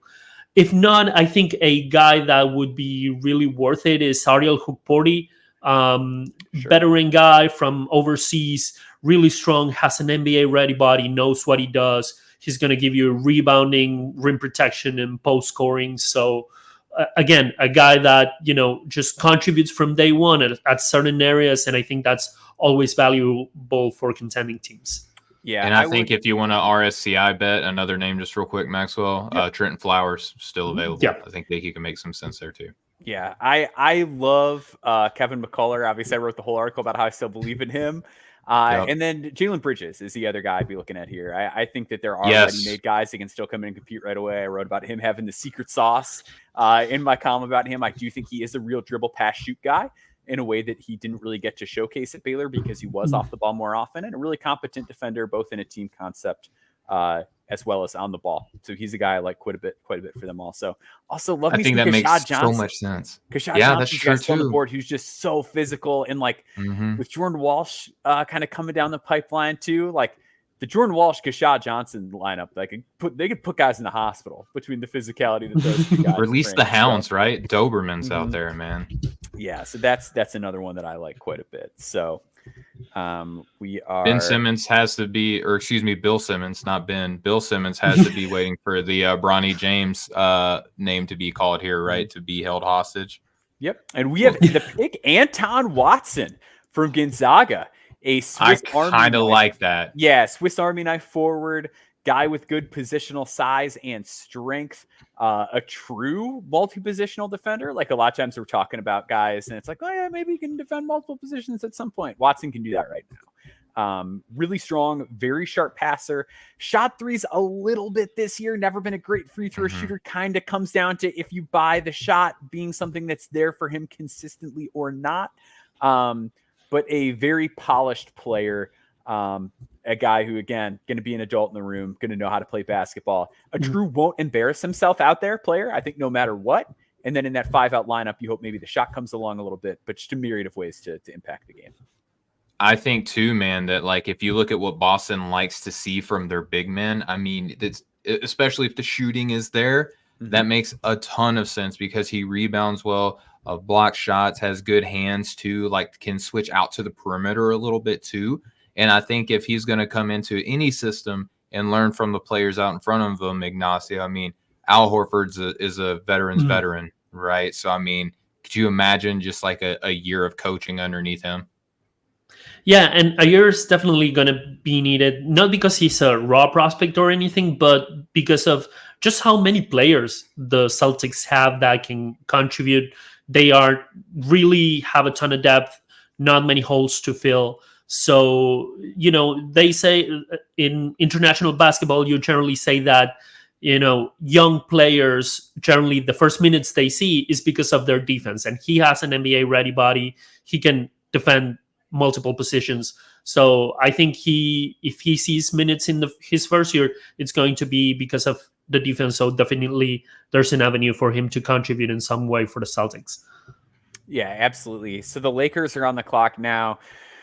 Real Let's talk about it. Yeah, real There's a number of uncertainty around different this ways pick. they can go. Yeah, you could go RSCI bet here with Bronny James, a guy who was a highly touted recruit. I believe, I could be wrong, I believe there's some organizational connections there that could potentially work in his favor. I'm not positive on that. I mean, Brian, I like how they're showing the draft room like they're like thinking really hard about who they are. Really putting on a show here. Mm-hmm. I wonder if this is like a pre-recorded situation. Like, I wonder if they're clapping. Can we do this earlier in the day, and then just like you guys can post that when it's time? Like, if we want to go home early. Everybody's clapping in the draft room. Everybody's shaking hands right now, unless at least on the stream that I'm watching. JJ Redick is forward hat, very studious professional. coach. Imagine how mad LeBron would be if it's not Bronny, and then they're showing the clips of everybody like high-fiving and cheering, and then the pick is not Bronny. We're waiting for the pick to be in. I mean, this is a formality at this point. It's Bronny James. We got the Griffey photo, the Ken Griffey Jr., Ken Griffey Sr. picture up on the board. So here's what I'll say about Bronny James.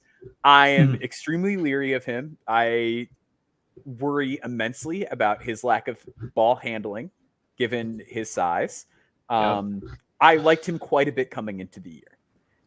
I liked his shooting. I love his frame. He is as big as you can get at 6'1", between the arms, the 220-pound weight. He can jump out of the gym. There's functional athleticism to be had there.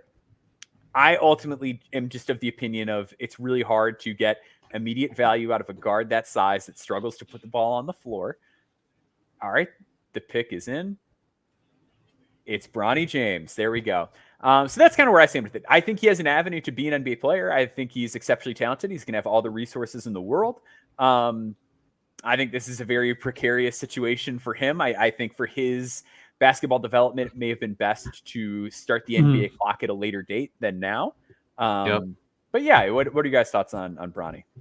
I think aside from the nepotism stuff, right? I think it doesn't do him any favors. Just like, and when I say the nepotism stuff, clearly just a LeBron factor. But consider the players that haven't been selected yet, right? Like Kevin McCullough, injury concerns, right? Like Bronny had a heart condition, and that's like the reason why people are like, oh, but he's actually really good. He just had a heart condition, like. He got cleared from that, obviously, but like you wonder what the medicals are. Obviously, teams feel better about it now. But considering players like Kevin McCullough have fallen, Isaiah Crawford, a player that I am pretty high on, have fallen as well. Clearly, though, I mean, Ignacio, the reason for the pick is like written in crimson lettering, you know.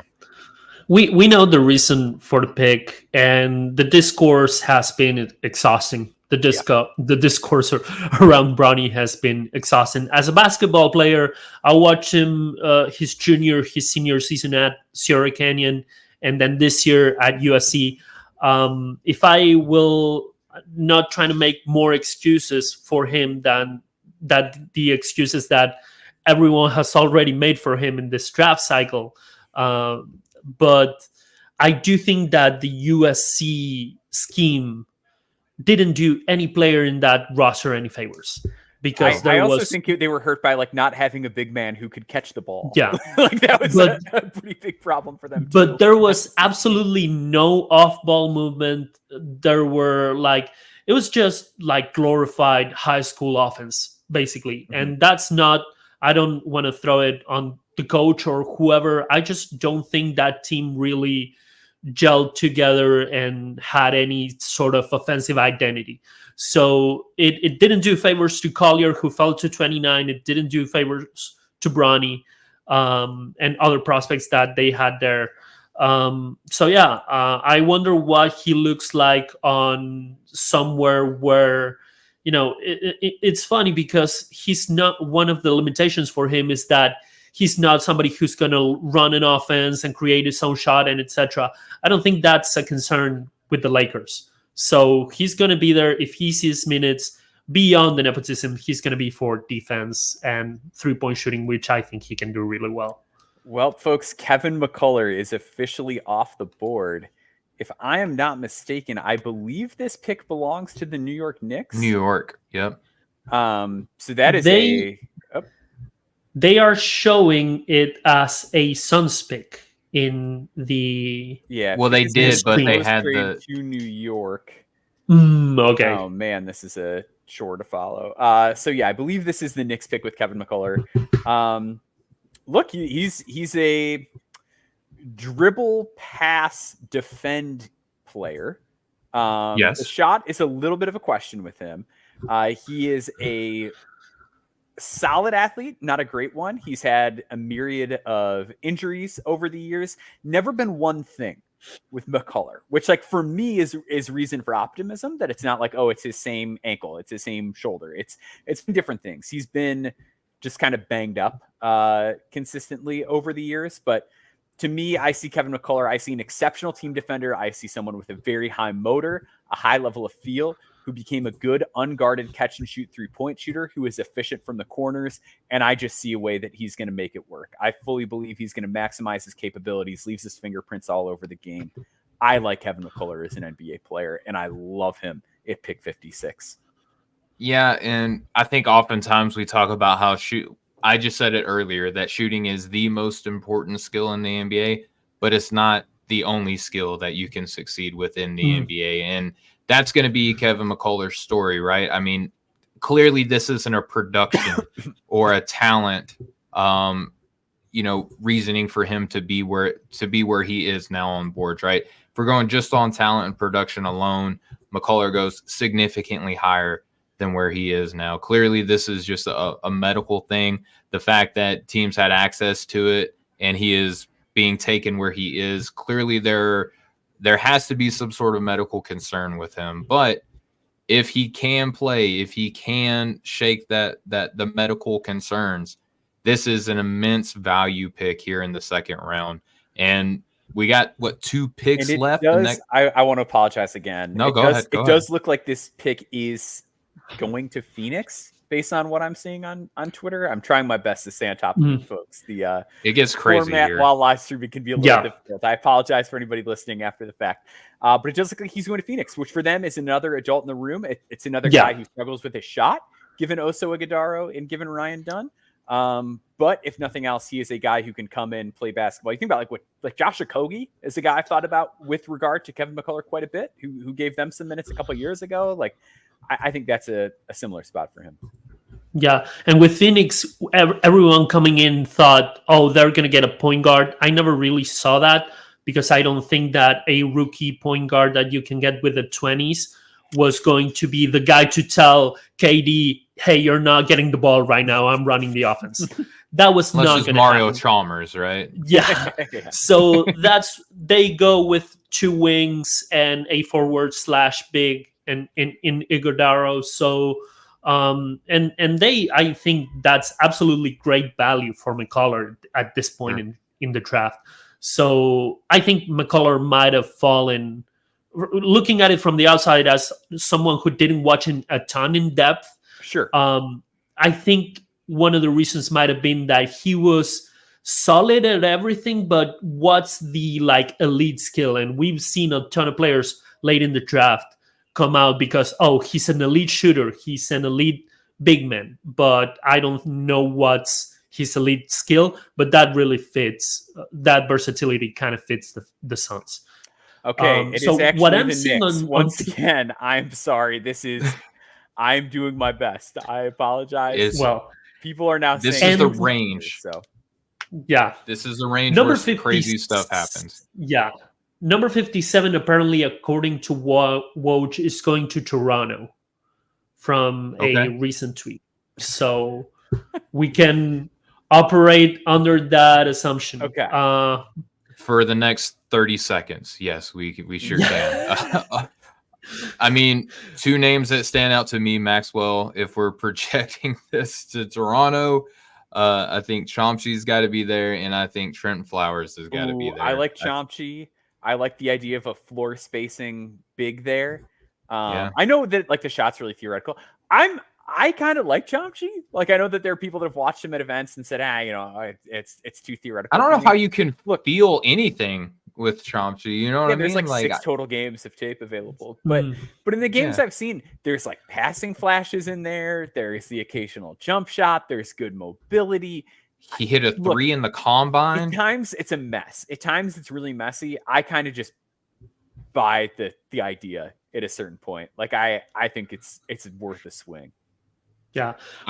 Quoting the great Fran Fraschilla, clear guy 2 years away from being 2 years away. yeah. And we might be rushing it there, but there's definitely at pick 57 for a franchise that's really early in their in the rebuilding stage. Like they have Scotty Barnes, they have a few other names there, but you don't really see an avenue for contention with the way this roster is currently constructed for a couple of years.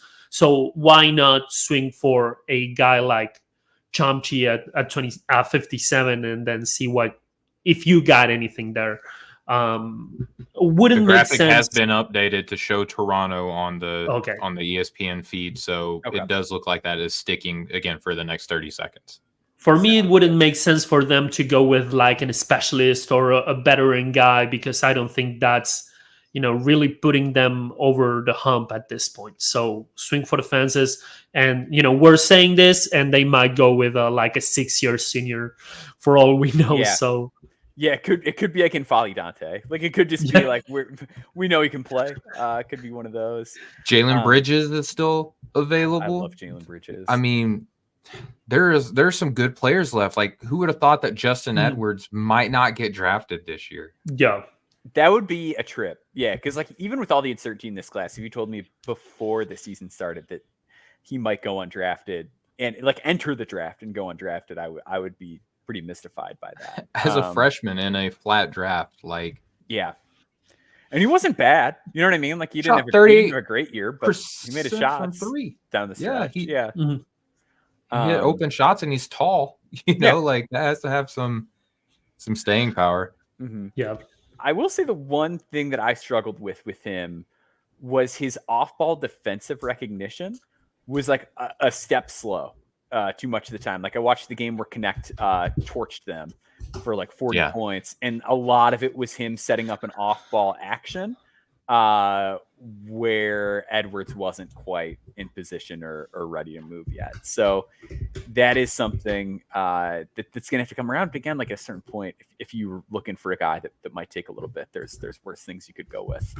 I mean, the pick has been in for a little while. We're still waiting for it to be announced. I mean, they are really milking out the latter end of the second round here at the end of the day.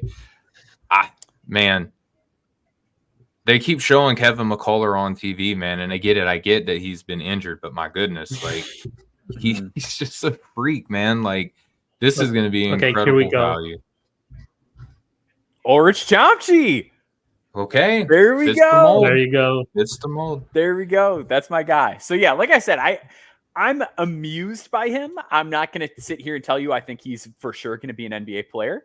But I think a lot of the things I felt about Kel'el Ware in my article about Kel'el Ware are true for Chomchi as well. It's just hard to find bigs that have like genuine big size with any hint of skill while also being athletic.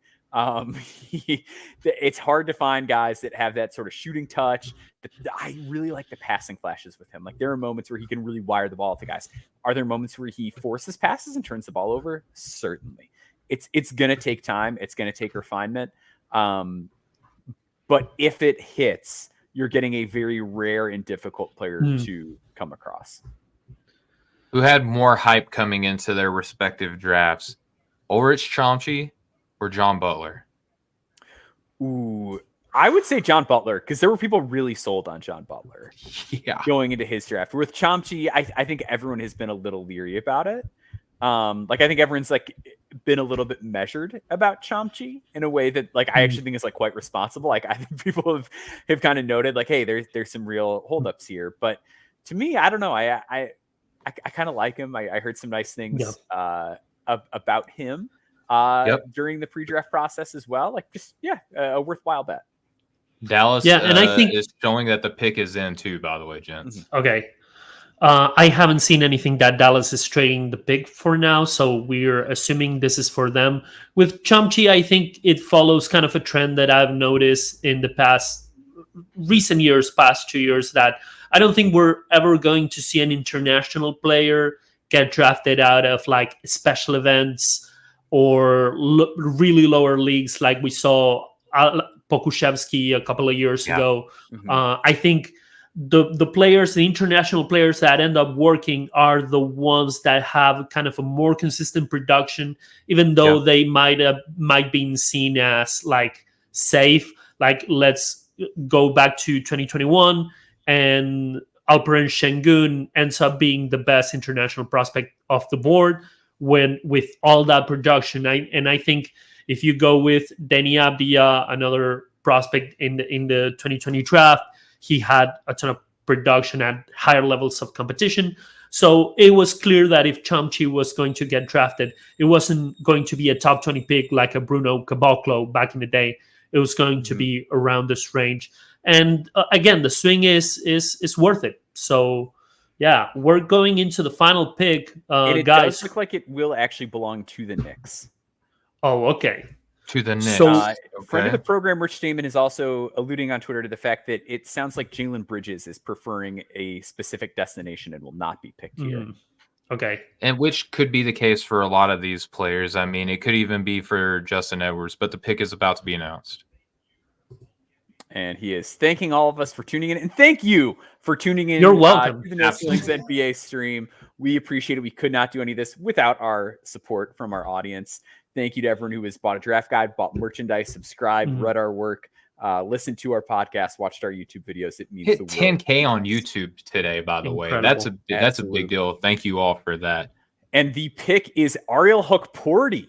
I like Hukporti quite a bit. Wrote about him early in the draft cycle. Does the big man stuff. Big, physical, strong, nasty screener, protects the rim, rebounds, finishes. I like him. I think he's an NBA guy, even if he's not the most exciting, sexiest pick in the world. The physicality's there. The skills required of a big man are there. Ignacio, I'll toss it to you on Hukporti. How are you feeling about this one?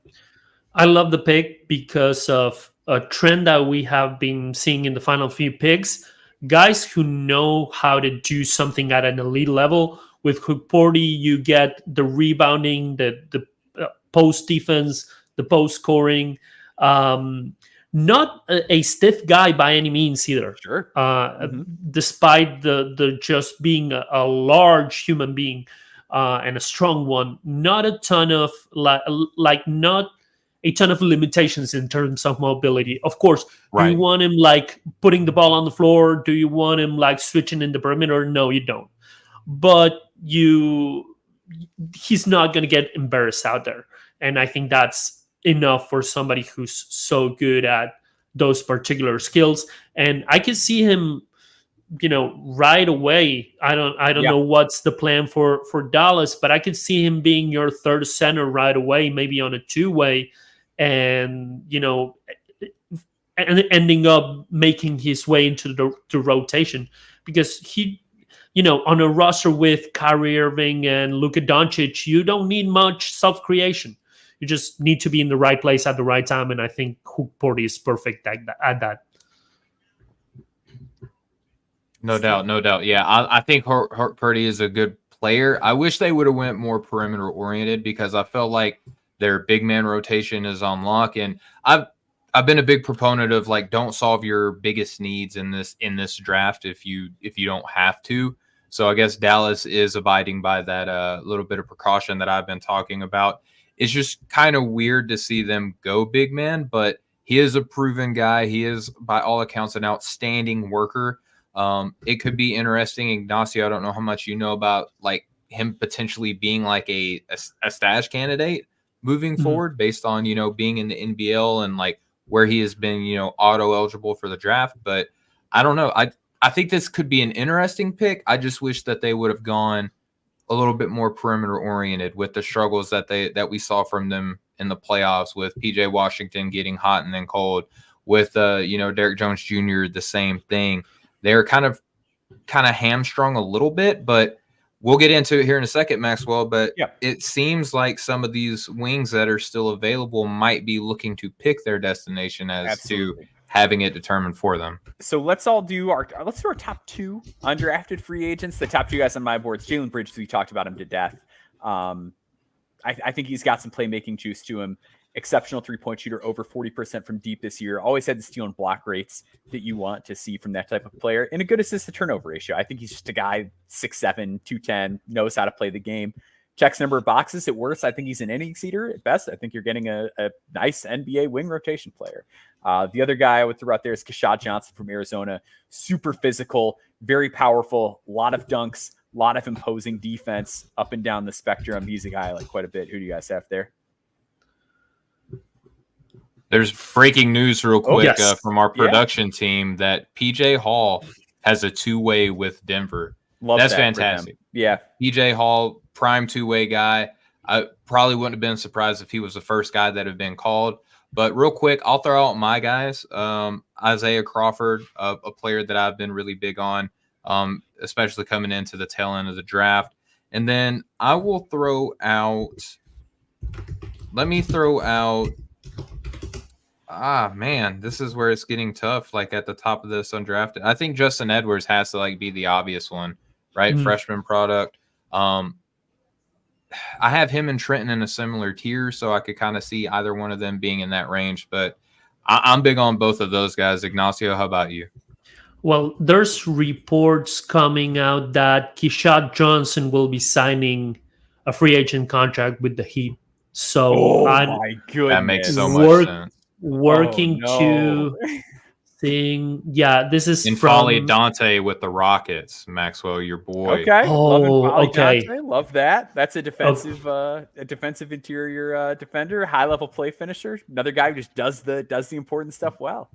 I think they need that next to Şengün defensively. Yes. I thought they were going to target somebody like an Adam Bona in like that mid-second round, but they end up finding it as an undrafted free agent, so that's great for them.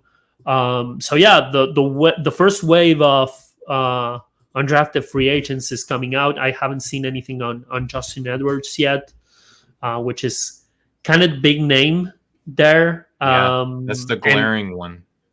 And I think that's one of my top guys. The other guy I think is Trending Flowers. Sure. Probably from the guys going to the Next Stars program, probably the guy that, took that bet and lost in this draft. I thought he showed a ton of promise as a versatile wing. So, who knows? A couple internationals also on the board. Quinn Ellis, I think, is a guy that a ton of people should take a look at as a potential two-way. Armel Traore, strong forward out of France, also versatile defender. Love how he rebounds too. That was the guy I really thought someone would eye for a stash. Yeah. So I'm looking for more undrafted free agents. We're gonna have, I think, more of these dominoes fall through the rest of the night. So Thank you all so much for tuning in and sticking with us, especially early on in the stream where you might still be at work. You're sneaking the No Ceilings coverage on your phone or your work laptop. We appreciate you all so much. Thank you all to everyone who stuck with No Ceilings throughout the entire 2024 draft cycle. Stick with us. 2024, even bigger, new plans, more content, all sorts of stuff you guys cannot even imagine. Thank you all so much from the bottom of our hearts for letting us make this content for you, and stick with us on the journey in 2025. Until next time, we'll see you later. Much love, y'all.